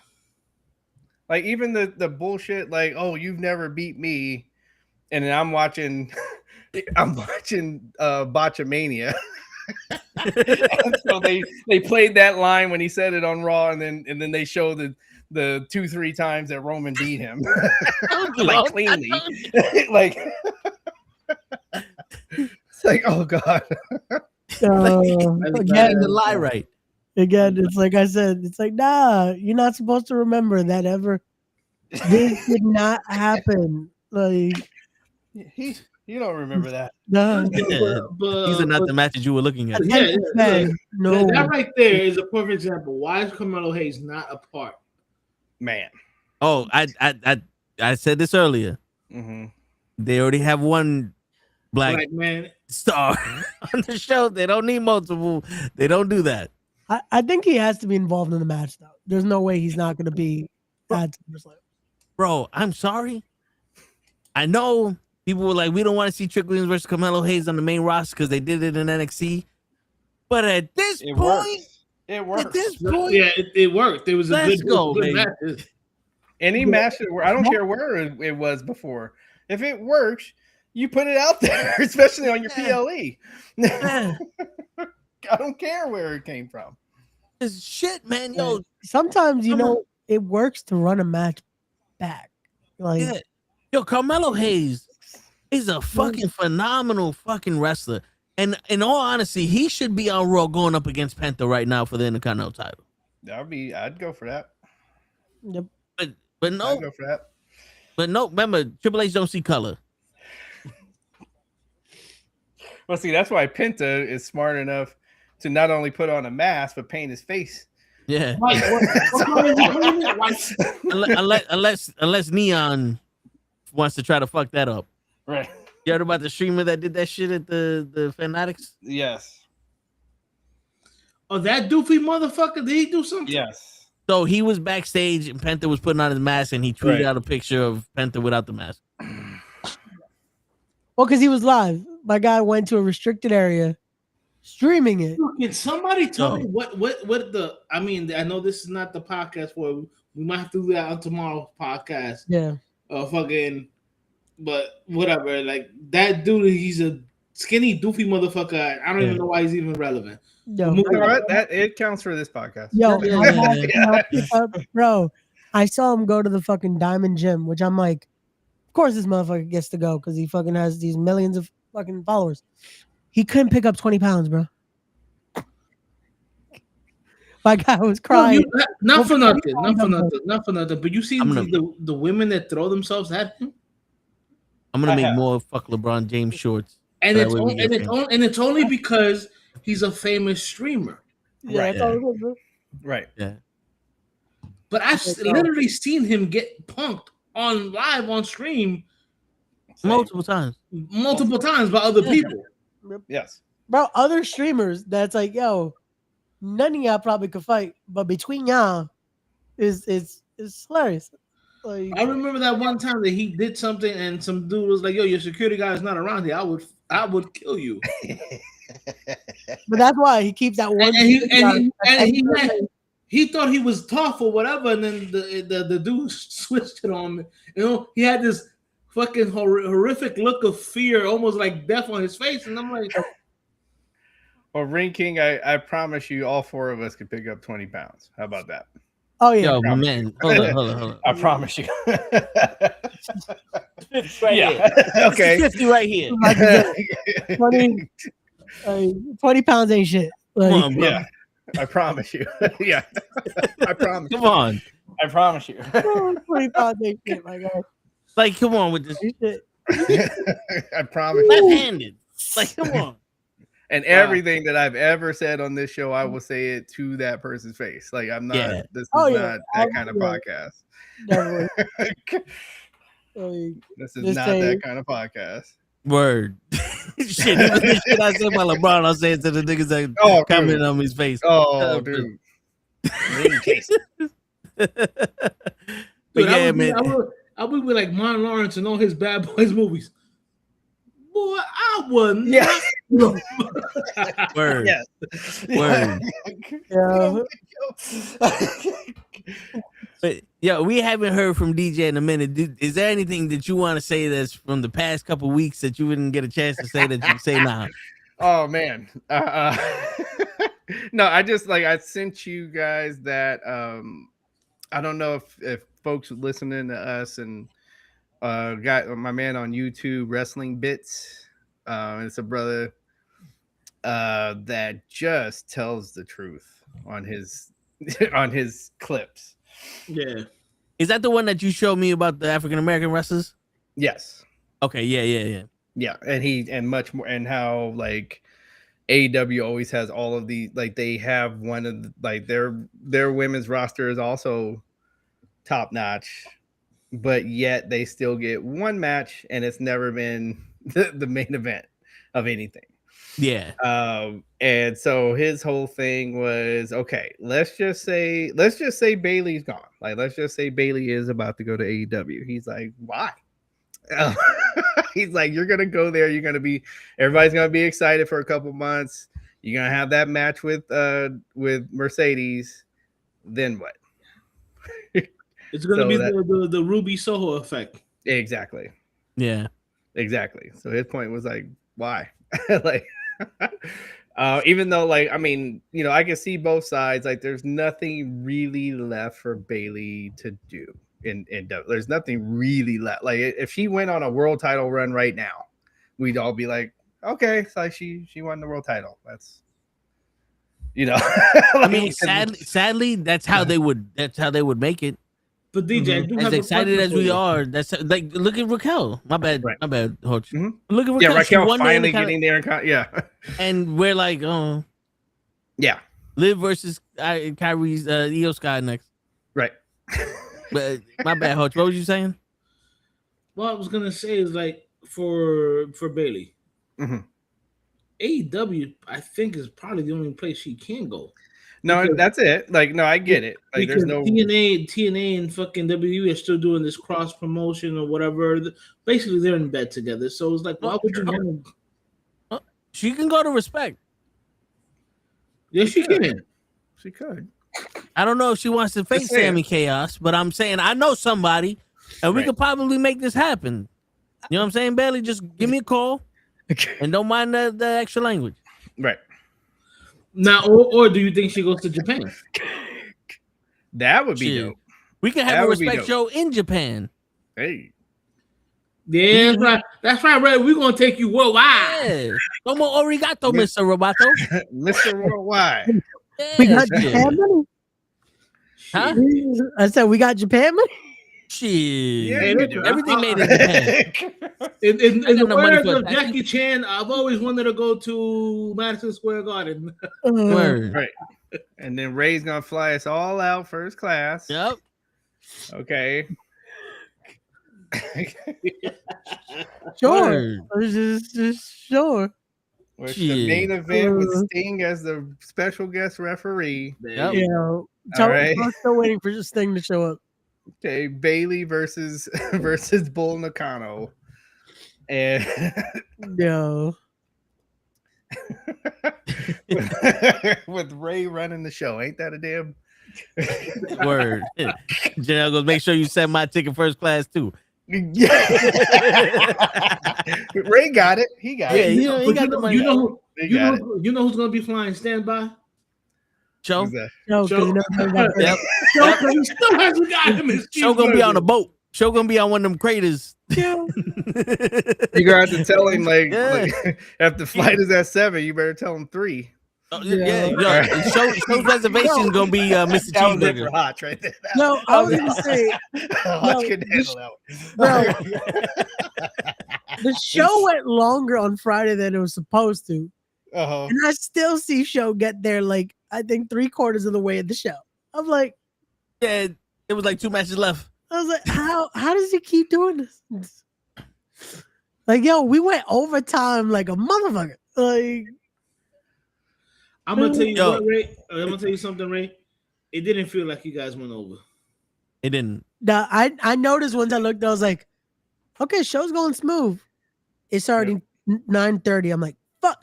Yo, you know, you still got a whole and a half. Yeah.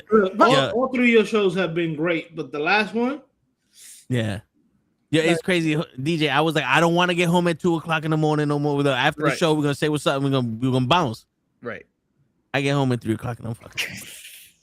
Bro, no one left till like midnight. That's why. Like, no, nobody. Dude, we went downstairs to say bye to you. Yeah, we're talking to you. Then went over and started talking to Mr. Darius Carter, and Bear was there, and we didn't even recognize Bear until he started talking. I was like, "Oh shit, that's Bear!" Yeah, look completely different. He had a hat on with the glasses on, whatever. He did not look like Bear at all. No, yeah, my guy was already in relaxation mode because he had wrestled fucking multiple days back to back, like right. And then the brass knuckles thing, whatever. I was fucking genius. Yeah, right. But we so DJ, we were like that again. And then we go like, but what the fuck? Where'd I go? No, once I paid everyone, and I was like, all right, I said my goodbyes. I talked to everyone a little bit. I gotta go.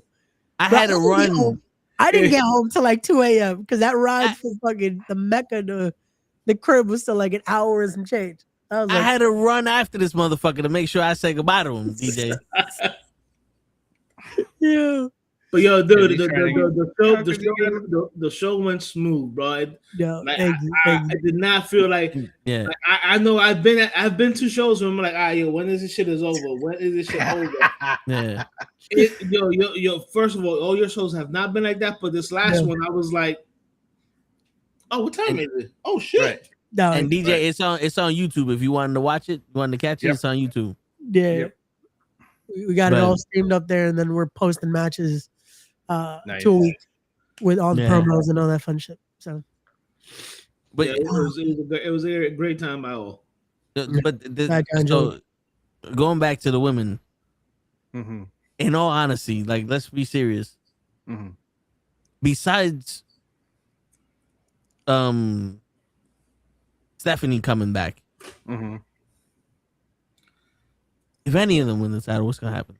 Like I give Chelsea Green the benefit of the doubt, but at this point, like the women's division is so oversaturated. Judgment Day that what's gonna happen? Like I said this, I believe I said this to you, Ray. When Ruka won the Intercontinental title, she don't have the personality to overthrow Becky Lynch, right? And she won the title for nothing, and now Raquel is the champion. Like Ruka is like one of those examples of like how we talk about in wrestling in general that you need more than just the moves. Yeah, like that's that's my issue with a lot of the AEW wrestlers. Like it's like, okay, they got moves, and okay, you guys are telling me this is a better PLE because you got more matches. I'm like, but yeah, you just gave me more matches. Did you care about 80% of those matches that you just watched? And we're here till 5 a.m, right? Yeah. So so it's like one long match too, right? So Ruka is that. Like boom, she is that outlier of okay, she needs to show some more like okay, we get the surfer character, but her mic, like I mean, when was the last time she said something on a microphone that got you ready to watch a match? She has the moves, but you gotta, this is about, you're a show person, like this is about charisma. You also gotta have that charisma. If you don't have it, you don't have it. Nothing. The last time was probably the last match that she had with Zarya and NXT because they were feuding. Right. They went from best friends to enemies. Right. And even that, Zarya put in most of the, like, Soul had her one-liners, but Zarya put most of that emotion in it. So she's gotta step that up. Like if she wants. Look at Liv. Yep. She won the title. I believe we wanted her to win the title. Yep. And then it's almost like that title's 50 pounds because it's holding her down. She ain't do nothing with it. She's not even acting like a champion. I said this. I think I said this when I was by myself because I'm pretty sure one of y'all would have said something about it. But I've said this. Liv Morgan does not look like a woman's champion right now. She looks like a crackhead. She looks like a fucking crack whore. The way she's going after Danhausen and this whole she does not look like she's a woman's champion. I've had enough of the theme song already. Oh my god, yo! Everybody deserves a friend like Raquel because I saw a clip of the Unreal shit and she was excited when they were doing the rehearsal at WrestleMania of that song and she was dancing to. Everyone deserves a friend like Raquel because if she could, yes, yeah. You cherish that woman. I just don't want to know why was she in Queen of the Ring as champion. Exactly. Oh, like because they had nothing for her. It's like you're defeating the purpose of cool. If she's not going to defend the title till SummerSlam, you don't put her in the tournament because now it's like if you're gonna do it, cool, have her win the tournament because now at least it builds to something where champion versus champion. Right. That could be interesting to see. Instead of now Danhausen cursed her, so I wonder who's losing. Either that or she goes in and like fucks with somebody that she doesn't want to face. Yeah. Like let me go against this girl.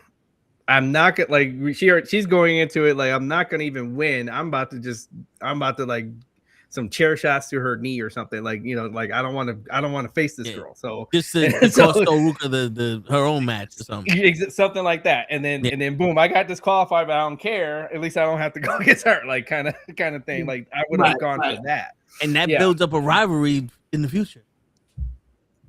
Oh damn. 2 for 2. This is why I say it's H's fault. Because we didn't do nothing drastic. We just changed one thing here or there, and now it seems more compelling. I mean, but anytime I've been on the wrestling podcast on Thursdays.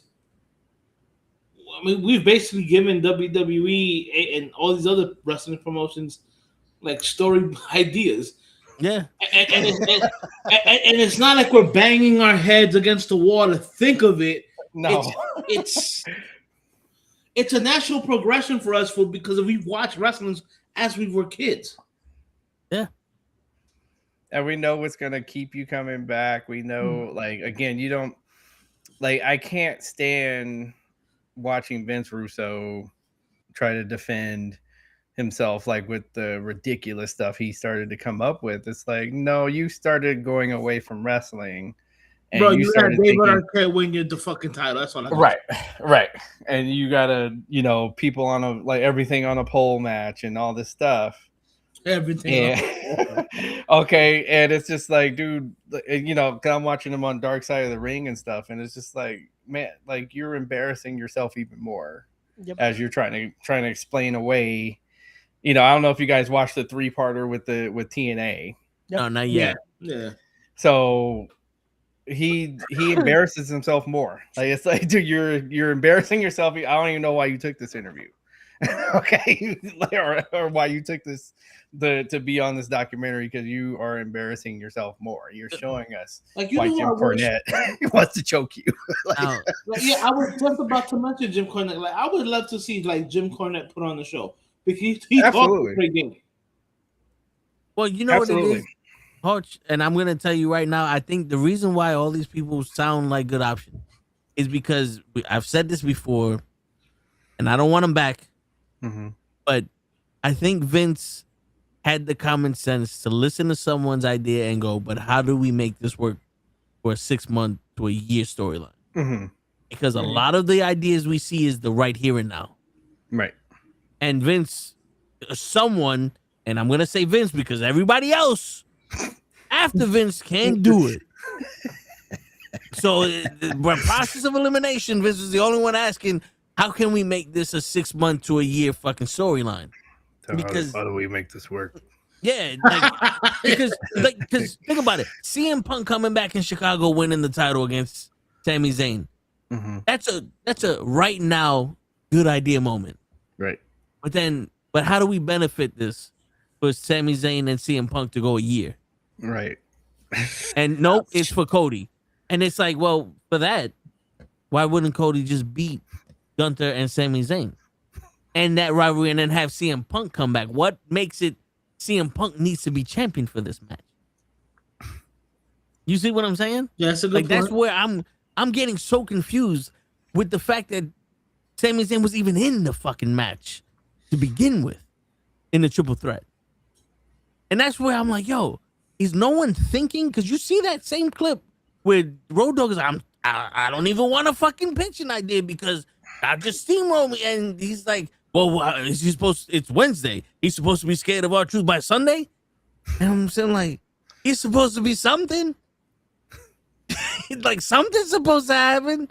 I hope you just put a fucking match together for no reason. For a title. And R-Truth versus Cena was just a give me. It could have been, yeah, I'll figure it out. And probably the best shit we saw during his retirement called. Nope. Let's cut his hair. I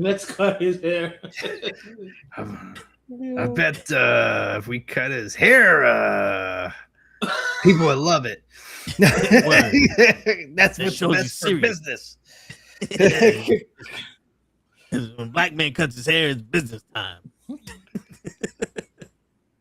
Shit. I mean, it's a sad state where these guys, like, you were part of some of the greatest storylines in the history, mm-hmm. and you're telling me you can't create storylines? They can't create the fucking document. It's a couple of things. You don't care because the money's there. Ours. You don't care because you bring in writers have not watched a wrestling episode ever. That's the thing that I don't understand. I don't understand when they do that. You don't care because you have, whenever you guys want to do something to somebody, you just want to renegotiate their contract. And you basically just use them, and you're basically just ready to. When you're ready to redo somebody's contract or whatever, or bring down somebody's contracts because you're done with them. You want to get rid of them. Yeah. And then at the end of the day, when all fails, Nixon 5. Yep. And this is the shit that sucks is that you had Black and Gold with all of these new stars, and all of them were hitting 100 miles an hour. Yeah. And then you get legends on the main roster, and Motor City Machine Guns, Penta, AJ Styles, all these people. Nothing. Yeah. Nothing. We did not get a Motor City Machine Gun versus New Day match. We did not get Motor City Machine Gun versus Usos. We didn't even get Motor City Machine Guns versus another tag team match with these fucking. It felt like they were there to point their fucking fingers and pew pew pew pew. Bro, to this point, we haven't had a Lucha Bros reunion.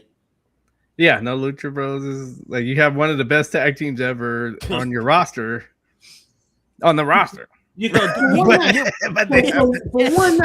one night, you could have said, yo, for one night and one night only, Lucha Brothers versus Motor City Machine Guns. Saturday night, any pay-per-view, and I guarantee you that would have been match of the night. Yo, WrestleMania. Yeah. Yo, WrestleMania, Motor City Machine Guns versus Lucha Bros versus New Day versus the Usos. Holy shit. This is the equivalent of having Mike Tyson and Muhammad Ali in their prime. Like, in all honesty, holy shit, bro. This is fucking ridiculous. But all right, let's go over the fucking predictions real quick because the motor water pistols. Oh man. Yo, for real, in the WWE, yeah. Oh no. I just really hope AEW uses them well because not for nothing. This past fucking Raw with Solo. Pew, pew, pew, pew, pew. Yeah. That shit was dying. That's what I said, yo, keep him as a babyface. Keep him as a baby. Yeah. Yeah. Can I get your opinions before we go to SmackDown about AEW real quick? Because I'm happy for Willow. She's a women's champion. But then I'm seeing Omega turn heel with the Young Bucks, and he's the champion again. And I'm sitting there going, I got the craziest deja vu in my life. Because it's like, do they not know what to do? I think and that's just the end of the question. Yeah, no, I think it's a refusal to see that the Young Bucks don't sell. Okay, they have a niche group of people that like them, and that's it. And that is it. They have a niche, but they don't sell tickets. That's not who they are, and they keep pushing this. They're like, so when Kenny Omega finally is starting to gain some momentum again and be a star beyond AEW, then they gotta jump in and be with him again. And then here we go. And then, like you said, then we're back to this storyline. Nobody wants to see the Young Bucks. Okay, nobody. I don't care what they do with their character. Nothing. They are the tag team that I remember Hulk Hogan saying. Like, that this is who he was talking about when he's like, I'm seeing guys that looks like that should be bagging my groceries. That's what everybody listening to my voice knows I'm not lying. They look like they should be bagging your groceries. That is the problem with them. And then they just come out and do a bunch of super kicks. Let's forget all tag team rules and run around the ring. That is a Young Buck match. We're tired of seeing it. Like, I think now people have seen it a few times and they're like, yeah, well, this is all they have. Sit down somewhere. Go to the back. Whatever. Like, so like that's the problem. That is the problem. Poor old Kenny. I feel sorry for Kenny Omega.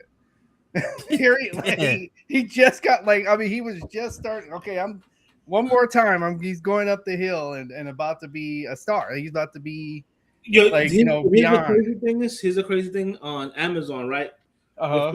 They're finally showing on Prime, what you call it. They're finally showing like AEW and shit like that, but it's almost like all the older shit starting from like 2001, right? And in there, like where they're showing right now, like 2001, 2002 is when Kenny Omega was together with the Young Bucks, and I'm like, okay, this is over, and now you're telling me they're back again, and I'm like, yo, what the fuck? 2021, before people start going, 2001. 2021, whatever. Oh, yeah. Nixon, you know what he's saying. No, I get but it because in my opinion, when I saw this, I said, again, right?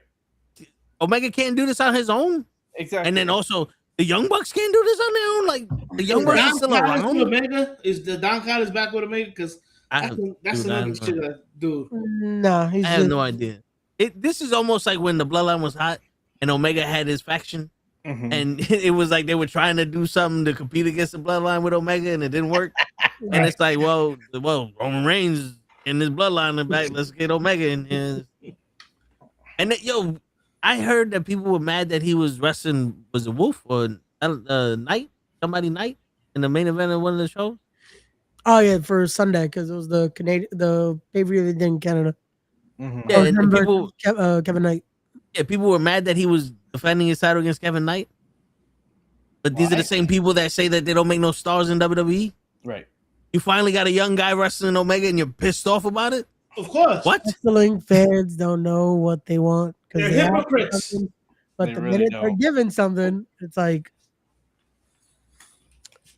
these are the same fans that they're hoping for New Day to go to AEW because they want New Day versus Young Bucks.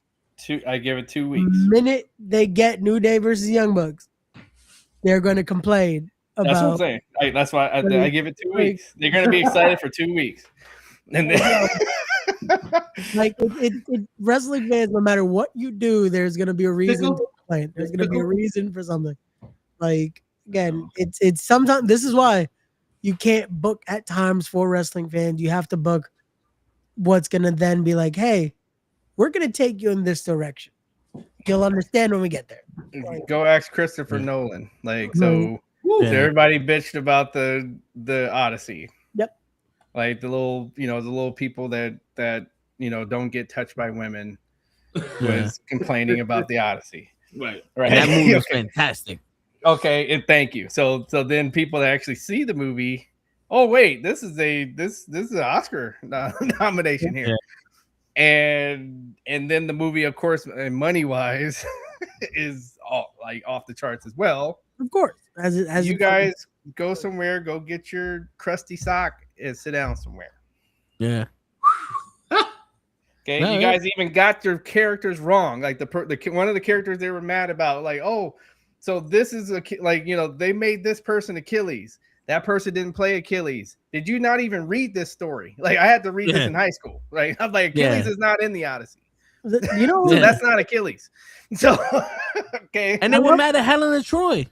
Right. Yeah. So if you don't think that woman looks good, again, go watch some more of the HBO show with the young lady on it. Oh. That's who you wanted to see. She's plenty naked in that show. Go back and watch the old episodes of it and be happy. Okay, she's not in the movie. This woman also looks good. So I don't know what the problem is.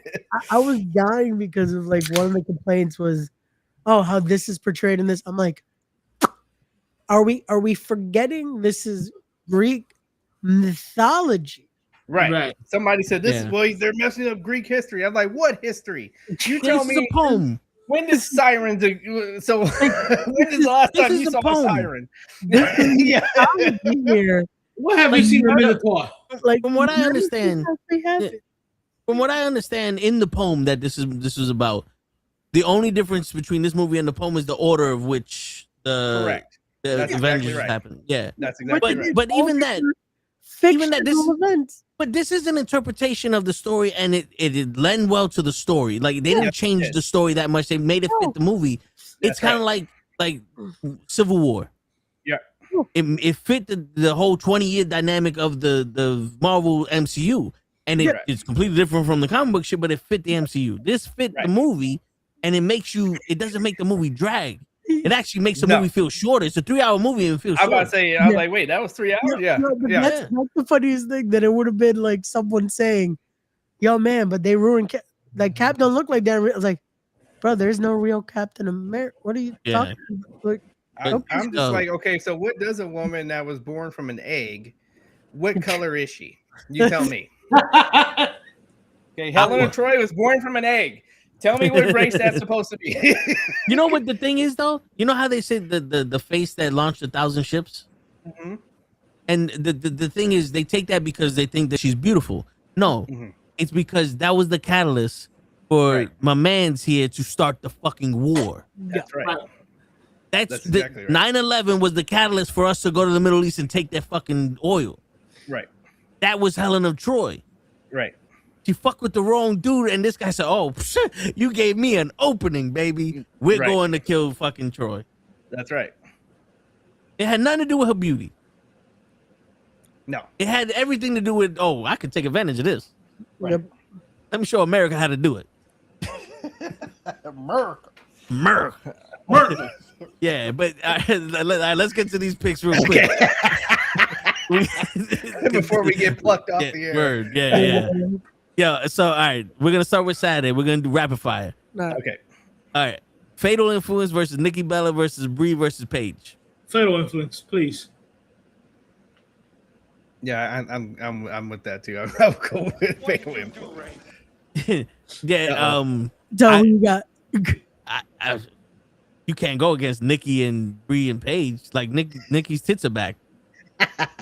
They can't lose. That's not why I was picking them, but sure. It's Nikki's return, and they're just gonna put the legends over. Yeah. Okay, now match of the night. Mm-hmm. The Usos versus Royce Keys, LA Knight, and Solo Sikoa. Usos and Jacob Fatu, because the other team's gonna fucking break apart.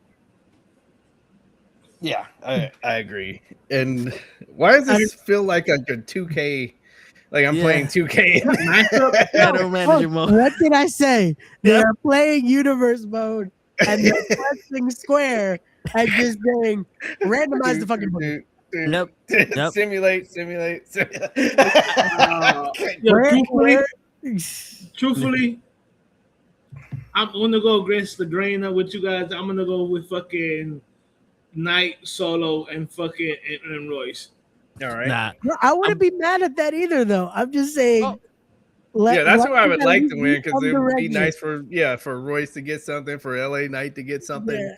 Okay, so it'd be nice for that to happen, but I kind of agree with Ray that that's not. I'm gonna pick the Usos and Jacob. My whole thing is, I think Jay is gonna try to say something to Jacob, and Jacob's gonna look at him and just walk out. I think Solo's gonna turn on LA Knight, because fuck LA Knight, and still not join the bloodline, because we all know that they made the bloodline just so LA Knight can bitch. There's no other reason for them to make the bloodline other than LA Knight to bitch. But you cost me a match, and you cost me a match, and I don't fuck with you, and you like him, and I don't like him, and this he turned into a diva. Yeah. Bitch. Yes. Yeah. Who you got, DJ? Did you say you got your pick already? Yeah, I went with the Usos. All right. And the Wolf. The Wolf. The next match, Liv Morgan versus Io Sky. I want Io to win, but it's gonna be Liv. I'm going with Io, even though I know, I think Liv is gonna win it, but I'm just going with Io. I said I want Io to win, but I just have a feeling. Right. Yeah, I agree with y'all. Ray? Liv. The enthusiasm. It's out of this world. Yeah. That's me. All right, so Ray, before we move on, How can I bottle that enthusiasm? Like, you just sell that shit. You make a lot of money off of that. So we're gonna go to another match that isn't that important. Cody versus CM Punk. That is. I got two right here. No. CM Punk. I literally just flipped the coin. Yeah. Because I do not care about this match. Yeah, me neither. At all. I just want Punk to keep retaining. I think Cody. This is the one. Cody's gonna beat CM Punk and he's gonna become a star. Yo, you know what I'm mad? You know what I'm mad about this match? That's like, okay, do the feud, whatever. But the fact that he brought up the story again, I'm like, no. We were with you the first time around. Yeah, you played that out. We were like, okay, the second time around. Right. What's the story here? Right. The story is we saw the Avengers. We saw everyone in there. The Undertaker came out for this shit. That was your story. Yeah, Doomsday happened with that. This isn't it. This is just My man Ray said we saw the Avengers assemble. Like and disassemble. Like we don't need that part, bro. Like we really don't. You had me, and then said that. I want to see Punk to win, and Cody finally turn heel. Like, that's what. Yeah, see, that's that what that would be us finally finishing the story. That's what I want.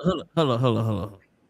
That's my hope goggles. You think he has the charisma to turn heel? No, I don't think he has the charisma to turn left. No, but you gotta understand, right? You gotta understand. He's a black man going up against a white man, so when he loses, he has to snap.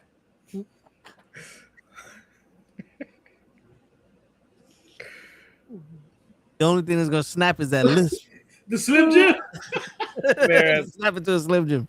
Man, I'm going like, cause look, he's already dressed like what's my boy's name from The Boys?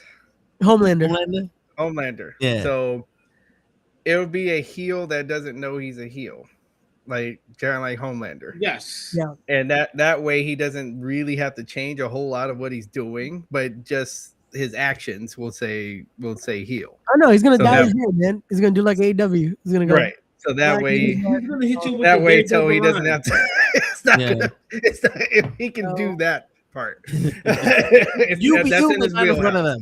He's gonna hit you with the Daredevil line. You guys remember the Daredevil line from the movie? Hey, I'm not the bad guy, kid. Oh, he's gonna hit you with that line. Yeah. Right. We're gonna know by next Friday when we see him in eyeshadow. Oh, he's he's gonna have the golden shovel again. the next match, one of the ones that makes sense. Gunther versus Nick Aldis. I said it before. Give me Nick. And that was so when we were watching the kickoff show, like something happened there, right? They started kind of going, and then that's where my girl was like, okay, that's what I thought, like that's what I want to see. Like, so she's even like that, even just that segment got her interested in that match. It's like, okay, you guys know how to do this. You guys know how to get people interested when they in the want match. to. As I said, again, out of like 10, there'll be that one that's like, okay. Right. There you go. But yeah, I'm going all on this. But yeah, they got some hype going for this match, and I'm like, okay, you guys know how to do it. Yeah. I'm still going Gunther. I think you don't need to stretch this one. Like, right. Okay. It's the pop of just getting Aldis back in the ring. Right. Mm-hmm. Listen, it might be because Nick Aldis is glad to see. I'm just glad to see Aldis back in the ring. Sure. Yeah. Look, the reason I say Nick, and I think this is right before you came on, is because if Gunther wins, there is no reason to like extend seeing Nick in the ring. Right. Yeah. But if Nick wins, then they can stretch this out to like at least fucking the next big pay-per-view, which is Survivor Series or some bullshit like that. That's the only reason. Look, I want to see Nick because I actually liked him as a wrestler or whatever. But I think just to continue the storyline with Gunther because they have nothing else for Gunther. Right. Like if they actually had something in line for Gunther, then yeah. But they don't. I go Nick. All right.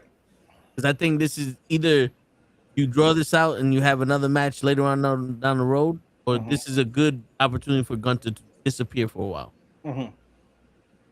and come back stronger later. Come back, jump Nick one more time, and then get on the mic. I'm getting everybody like no, like now. I went back to the lab for a minute. Now I'm choking everybody out. Like like I'm gonna win the Rumble. Royal Rumble. Yep. Bring it back around Royal Rumble. Here's one I'll throw you, right? He loses to Nick, comes out versus a Cody CM Punk fight.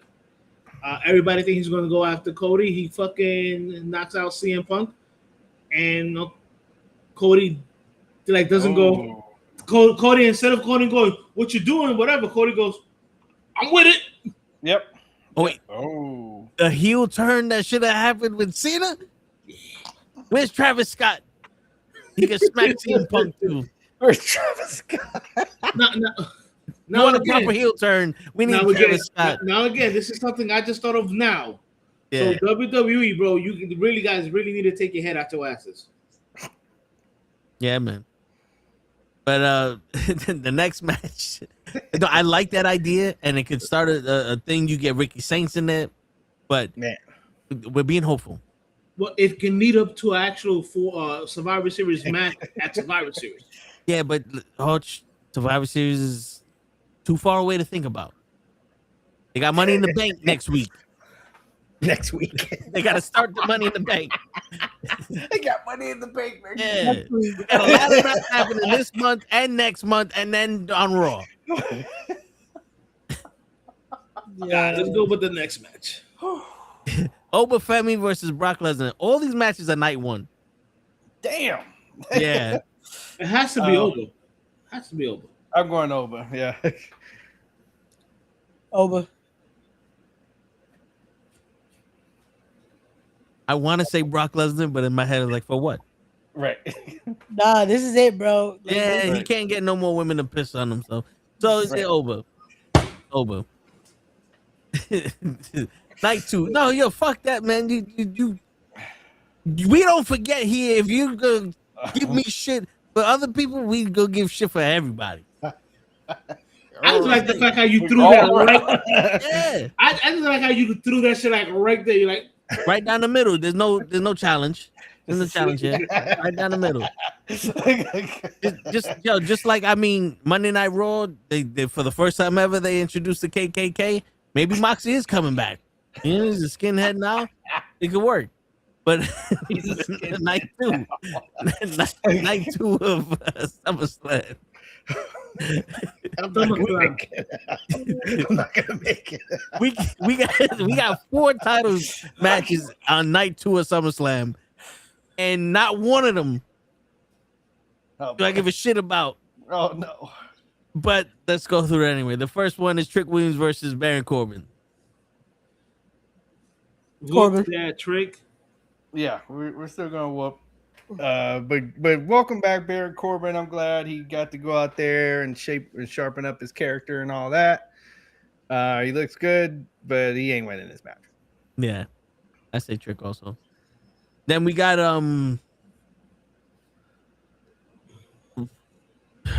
Finn Balor versus Sami Zayn.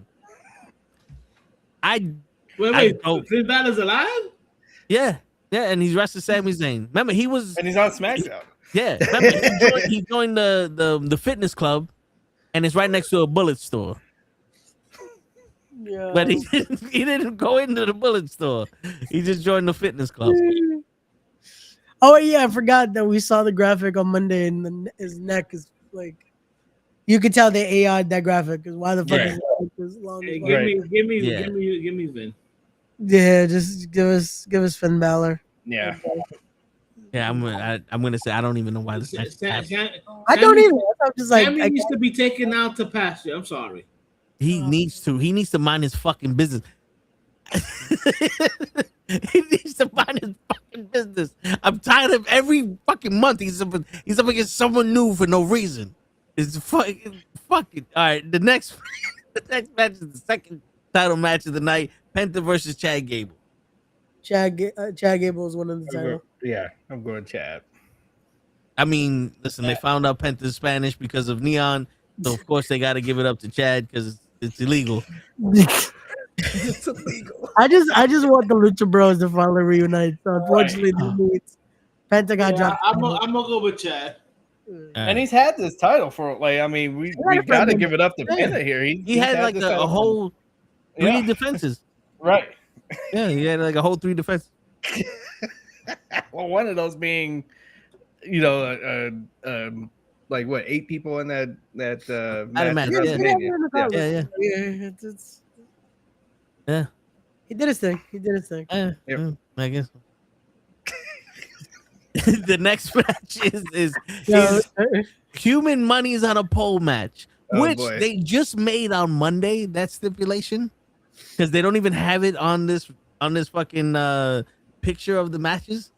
And I've said this: if you're gonna have a rivalry over $100,000, why wouldn't the match that you fucking make between them be for $100,000? No, they don't have it.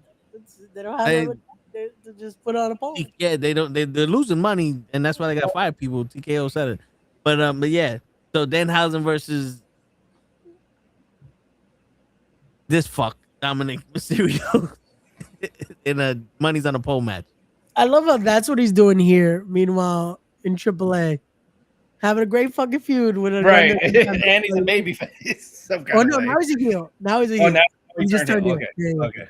Because they're doing what they should have done, which have him feud with El Gran Dominicano. Because it was the easy layup, but they took a detour to fucking debut Perros del Mal. Right. Yeah.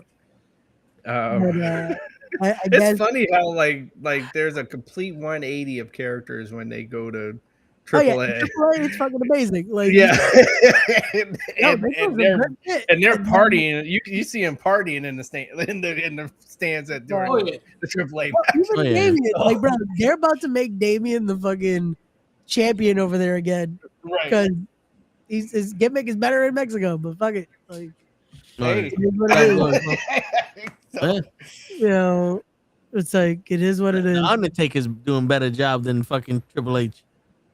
And I can't argue that. I still can't believe it's the Undertaker fucking doing the booking out there. It's fucking insane. Hey. It is what it is. But I guess give the Human Monies to fucking Danhausen. Why not? I'm going Danny. Let him make a new machine so we can see Danhausen. All right, so I'm going Dominic. Okay. For the same reason I wanted JD McDonough to win on Saturday Night Main Event.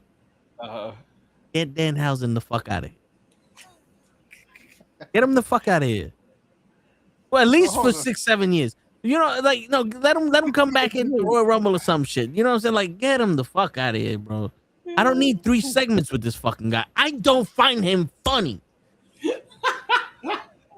But Toe. No, he got the Knicks to win. I'm about to say he won the Knicks the world title. Fuck that. Jalen Brunson and the spirit of fucking Vince Carter won the Knicks the world title. And the spirit of Vince Carter. Yo, the spirit of Vince Carter over Danhausen is fucking great. Like, shit. Fuck Danhausen. He didn't win shit. We won. Me and Hart fucking push these motherfuckers to a win. Blood, sweat, and tears. Danhausen don't even know what color the Knicks are. What do you mean, bro? He had so much fucking collabors. Right. No, so did fucking Cody and CM Punk, and they're not even from New York. It's fast. That fucking Danhausen segment sucked. Everything about Danhausen sucks, bro. I mean, damn, dude, it's not funny. Yo. It's not funny. It's bad when Carl Anthony Towns has more charisma than you do. Holy shit. I'm like this close to saying we'll trade Danhausen to the Knicks and put Carl Anthony Towns in the ring because he's better than this thing. They had a fucking concert with him and Joe Henry, so they could get a fucking racist to go in there and hit Joe Henry. Why? Why did you need a fucking concert? They could have beat him up in the back. They They didn't need a concert. You wasted 20 minutes of our fucking life. So I believe you are cursed. So you can beat them up. This could have been a backstage segment 5 minutes. It could have been an email. Bro, you're looking at the new tag team champions, bro. What? They gonna beat the Vision at my man said it should have been a 5-minute segment backstage. Nah, bro. Money in the Bank. They could have did that on commercial and let fucking Instagram tell us it happened. And I'd have been happy with that shit. Nah, they concert everywhere. Concerts everywhere with the new tag. Before I came on the show. Let's go on to the next one. Yeah, before I came on the show, I was all like, I got a baby coming. I'm all not no more. I feel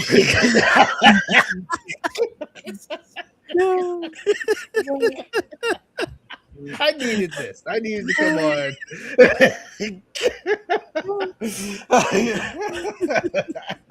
I'm happy we can accommodate. Yeah, this is exactly what I needed. Yeah, we can go to the next one. I was watching that segment, treating it like Jackie Chan. You're wasting our film. That song, and then they came up with cheerleaders. I'm like, what the fuck are these bitches doing out here? This song sucks. That's when they debuted the Morgan shit. I said, who the fuck okayed this? Who the fuck okayed this? This sounds like they said come up with a song, and they never heard the song, and everybody heard the song that one time they made the video. Like, AI, because they starting to use AI shit. It's like they had a fucking deaf person make that fucking song for her because he didn't even hear that shit. Holy shit! Oh my god, bro. Oh my god! And the bad part, the worst part about it is, a couple months ago we would have been all behind Liv Morgan before WrestleMania. Oh, Liv Morgan is the fucking greatest. She's hot. We need her. And now, what the fuck is that? We let these people get their own control and shit, and we see the mistakes happening. Holy shit! Holy shit! How the fuck did the Miz get electrocuted and turned into a zombie, and Jaden McDonald's head didn't even get bigger? He got zapped and introduced himself to people. Yo, shit! What the fuck is going on here? No ab workout for me. That right there did it. Yeah, that. Trouble. That's me. So what's next? By the way, he just said that Triple H said that we should focus on storylines more than creative. But meanwhile, they put first off, creative makes the storyline. Creative makes the story. If the story sucks, we're fucking blaming creative. I'm not blaming the fucking caterer. I'm not blaming the cameraman. I'm blaming the motherfucker who came up with the story. And I'm also blaming these fucking wrestlers that can't even make the fucking story seem real. Like, these segments suck. They fucking say, yo, dude, it feels like they said, oh, by the way, you're a fucking hot dog now. Go out there and be a hot dog. And you can't even have time to fucking process it. You just walk out with your music. I'm a hot dog. We're going to the concession stand. And you're like, how do I be a hot dog? And I'm in the, and people are like, that's not a hot dog. You fucking retarded. That's not a hot dog. That's what it fucking feels like. Oh, and I'm putting in more effort into this rant than they are into the fucking hot dog. Holy shit. You feel better, Toe? No. I knew he's gonna say no. Yo, I feel like I'm losing my fucking mind. You gotta understand, every time he goes on the rant, I always ask him if it feels better, and his answer is always no. I'm losing my fucking mind. The next match. And the next all that was still just one match. Crazy. All right, so this is a 5-woman ladder match, and we all know Charlotte Flair won this, but the contestants are also. I was gonna say BFAB. Wow. Jade, Tiffany, Chelsea Green, Charlotte Flair, and a mystery woman. I guess they're gonna name that on Friday. You know what? Just for the sake of it, mystery woman. That's probably not a bad pick. Mystery woman becomes the interim women's champion. There you go. Wow. And this is an interim women's. You ever heard of an interim anything in WWE? Nope. No, that was AEW. How do you not strip fucking Rhea of the title? Because they said, nah, we got that. Rhea Ripley could still do appearances, so she's still gonna be women's champion. Oh, so that way they could do a title versus title ladder match at WrestleMania 10. Bro, gotta fucking gotta have her make. Imagine that, Ruby Riott. Wow. No, she's still under contract with AEW. Can't do that yet. Lash Legend versus Julia for the final spot. Oh, damn. Okay. So Julia ends up going over. Okay. So yeah, I'm still going mystery person. I'm just picking. I'm just going Chelsea. Ooh. Oh, yeah, I like Chelsea. I want Chelsea with every fiber of my being, but Charlotte's already wearing the title. They already got the side plates on. Watch when it's hanging up there. Look, it's going to have Charlotte's side plates on it. This is technicality.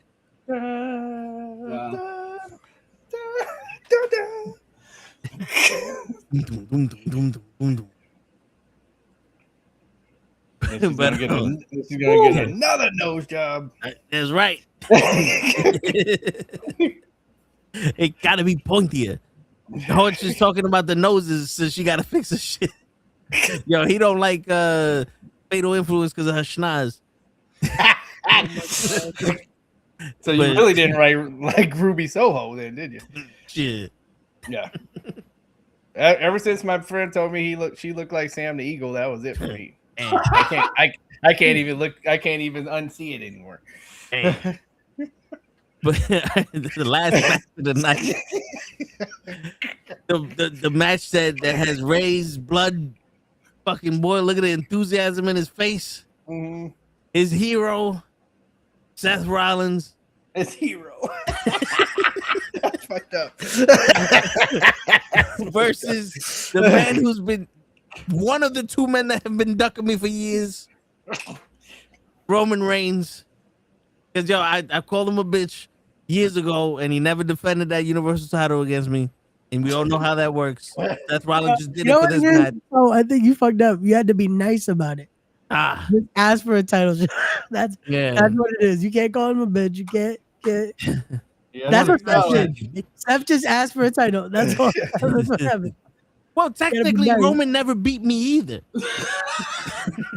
He needs to beat me too to be legitimate. Technically.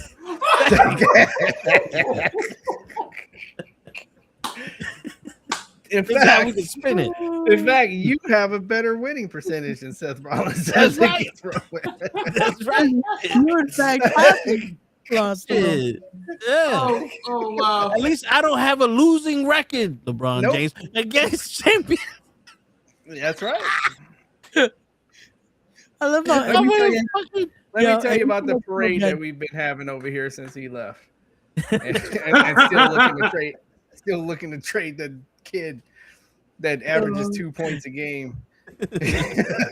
Please take him. We'll take that. We'll take that Coca-Cola machine for. Word, give us the laundry detergent. Yeah. Yo, start trading like commissary. Yo, word. Give me 200 bucks. We need one of them 200 light bucks bulbs in that Coca-Cola vending machine, and you got yourself another James. Word. You got honey bun up in Philly? We'll take a honey bun. Yeah. Oh, but yeah, no matter who wins that match, I don't think WWE is going to give up on trying to put these motherfuckers together. Nah, me neither. No, yeah, this is part 76 on a 2000 anthology. Yeah. But just for shits and giggles, Roman over. Roman. Yeah. The votes are in. Don't even have the match, Rollins. Just fucking just call in sick. Move on to the next story. You're gonna face somehow the Vision again. Something's gonna happen. The Vision or LA Knight or Sami Zayn. That Oh, might face be a Chad match. Gable. Face him for the IC title match. You know what's gonna happen? Cody Rhodes and Seth Rollins are gonna team up in their own faction against CM Punk and Roman Reigns in the next. I think your head would literally explode, like literally right here. Yeah, it was hard for me to even say it. It was hard for me to even say it. You know what? There you go. Saturday night's main event before Money in the Bank. That's what happened. Yo, at this point, bring back what's her name? What's her name? All Red Everything. Eva Marie. Bring her back. Fuck it. And on that note, folks, we'll be back tomorrow with the Family Coach. Yo, we're trying to talk about something. I don't know. Woo. Word. Damn, I needed that last. I needed some ab workouts, bro. Word. We will talk about LeBron James tomorrow in one of the segments to try to get it short because you fucks love it. DJ, come on back tomorrow. Yo, DJ, you see the traffic we're getting with that fucking with those LeBron James fucking shorts? Yes. Yes, yo, it's amazing. It's amazing how people we don't know what we're talking about though. Yo, somebody's like, Jordan begged the refs for foul calls and they even gave it to him. I'm still going, no, you couldn't stop the game to fucking beg a ref. You waited until the game was dead when they were shooting foul shots. LeBron literally stands there while the game is happening. He's still playing. I'm like, did you see those referees?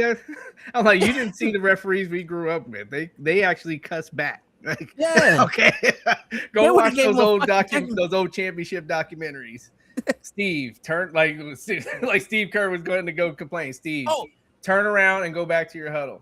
Yo, DJ, did you see that all of a sudden Steve Kerr was an all-time elite shooter? Remember that? Oh, like Scottie Pippen is a world break. Like Scottie Pippen was one of the greatest players in the world for them. Okay, Steve Kerr was an elite shooter. Like he was unstoppable. Okay. Nobody, like everybody he played, like they were had part-time jobs as plumbers and ditch diggers. And the only basketball players was on his team. My favorite one, tow truck drivers. Yeah. Yep. Okay. So meanwhile, this guy has not had less than 2 more All-Stars on his team at any given time. Jordan had 1. He had 1 guy, one other guy who made the All-Star team with him. And it's funny because one of the shorts was just basically we stopped respecting LeBron so much because of the flopping. And one girl actually commented like, "Oh, but when did y'all?" I was about to be like, when he begs for a foul 2 days before the game starts. That's when we stopped losing. That's when we lost respect for him. Right. Like my man's on the phone with the ref now, going, "Yo, you see, you got me with that foul, right?" I can't wait for the Philadelphia fans to watch him not play defense. That's gonna be fun. My God. Good luck, y'all. Like it's just I can tell you, like I watch every Laker game. This man does not play defense. He gets some of the most like when your team's about to lose, he gets some of the most empty calorie points I've ever seen in my life. Yep. Okay. For GOAT conversation stuff, it's like, okay, you can't, again, there is no GOAT in any sport that has a losing record in the championship round of said sport. We can end the conversation right there. No, it doesn't exist. Like you cannot have a losing record in the championship round of your sport. I was trying to say that yesterday, but I'm an idiot. That's the dumbest fucking thing that I've ever said. All right, it's impossible. Sorry. If my kid is born by next Wednesday, I'll probably be on. To be honest with you. Yeah, you know what's funny? Somebody was like, that don't make no sense because how many title fights did these guys have? I'm like, well, if Rocky Marciano is 50-0, right, it doesn't matter how many title fights he had because he was undefeated. He won all of them. And he's not a loser. Muhammad Ali has a winning record in championship fights. Yeah. Okay. Roy Jones has a winning record in championship fights, and so on. Okay. Tennis, the people that we call GOATs in tennis, in the finals of those tournaments, they have winning records. Yeah, Serena Williams has more wins than losses in those tournaments. Somebody was talking about Messi in the World Cup, and I'm like, yo, but doesn't he have like 85 other fucking trophies? Dude, he has the title for most goals in the World Cup ever. So, but somebody wanted to talk about him losing, and I'm like, yeah, bro, you could talk about all the shit you want. I'm just saying, this man cannot be the GOAT when he's a losing record in the fucking finals. And the finals he did win, Ray Allen saved him. It was the COVID fucking season and the lockout season. And I'm here again. I'm here to tell you, Anthony Davis was cheated out of that finals MVP. He was the finals MVP. Yes, for he sure. saved him one of those games. Almost all of them. Like he had game-winning blocks in one game. He had a game-winning three-pointer in the other game. Yep. So it's just like, and he had double. He was averaging a double. I don't understand what you wanted him to do. Okay, so yeah, it's all. Again, I knew there was something wrong when rookie year you had. So Carmelo Anthony is kicking ass, right? Yeah. LeBron can't shoot. So you guys can go look this up if you've never seen it. So Nike makes a commercial with Bernie Mac as a Baptist preacher, and he starts preaching about and then when the creator made him, he gave him court vision. And at the end of the commercial, the choir is singing, and he pass, and they're showing him passing because he couldn't shoot. Okay, so they're advertising that he has court vision and he's a great passer. So don't worry about him not being able to shoot. This man has had the best media behind him his whole career, and that's why we are here. Okay, he is Karl Malone with a little bit more handle. That's it. He does the exact same. He has the exact same game. It's just that Karl Malone didn't handle the ball as well as he does. That's it. That is it. And even now, he's starting to lose that ball. So, okay, and he just plays longer, and that's why he passed him in points. Yeah. So, okay, so he's, I've never seen somebody like his feet work is horrible. Okay, it's horrible. Go look at his turnaround jumper. It's horrible. I would never teach a child to shoot a turnaround jumper like that ever. Okay, so please stop telling me about this man. Especially now, like you cannot call him a GOAT, and he's on this, and he chose to get on this team that he just got on. That should have ended it for you, especially if you were talking about KD going to the Warriors. Yeah. So if you were on that boat, then you got to stay in the same lane. He did the same thing. He saw that their team was stacked. I'll take a pay cut now. Okay, I like with the Lakers, he was just I've never been the third option. You about to be the fourth or fifth option on this team. You're about to be the fourth or fifth option on this team, and you're only getting paid $8 million a year compared to the 50 that you stole from my team. Yeah. Okay. Yeah, he did. And the other 20 that he stole with his son. Man. So good thing the good thing with him is that it ain't but $4 million. So yeah. Right now I would pay him to go away right now. Oh, it's guaranteed. Okay, here's $2 million. The door's right over there. That would be me if I owned the team right now. Go to Barcelona. So you can play in, like, speaking of overseas, you can go play with Russell Westbrook over in Tel Aviv, and probably make more money. Get out of my building. It works. Yeah. Take my jersey off and get out of my building right now. My man said, "Take my colors off." Yes. And you know what's funny? We was talking about how he wouldn't be able to take the New York media, and somebody's like, "Oh yeah, I don't know nothing about the LA media." I'm like, well, I mean, if they were hard on him, we would have heard about it. No, being here, no, it's not like it ain't that at all. That's why I'm like, we would have heard something about it. No, it ain't that.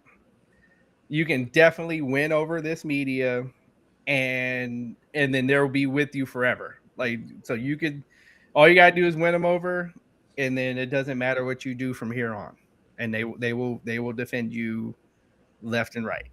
Okay, he won that one championship in 2020, and then that's it. He can't do any wrong. Yep. For the media over here. So no, don't tell me about LA media either. Shit. But on that note, ladies and gentlemen, it's your friendly neighborhood knucklehead signing out. Come in tomorrow, and we'll be here. Peace, everybody. Everybody.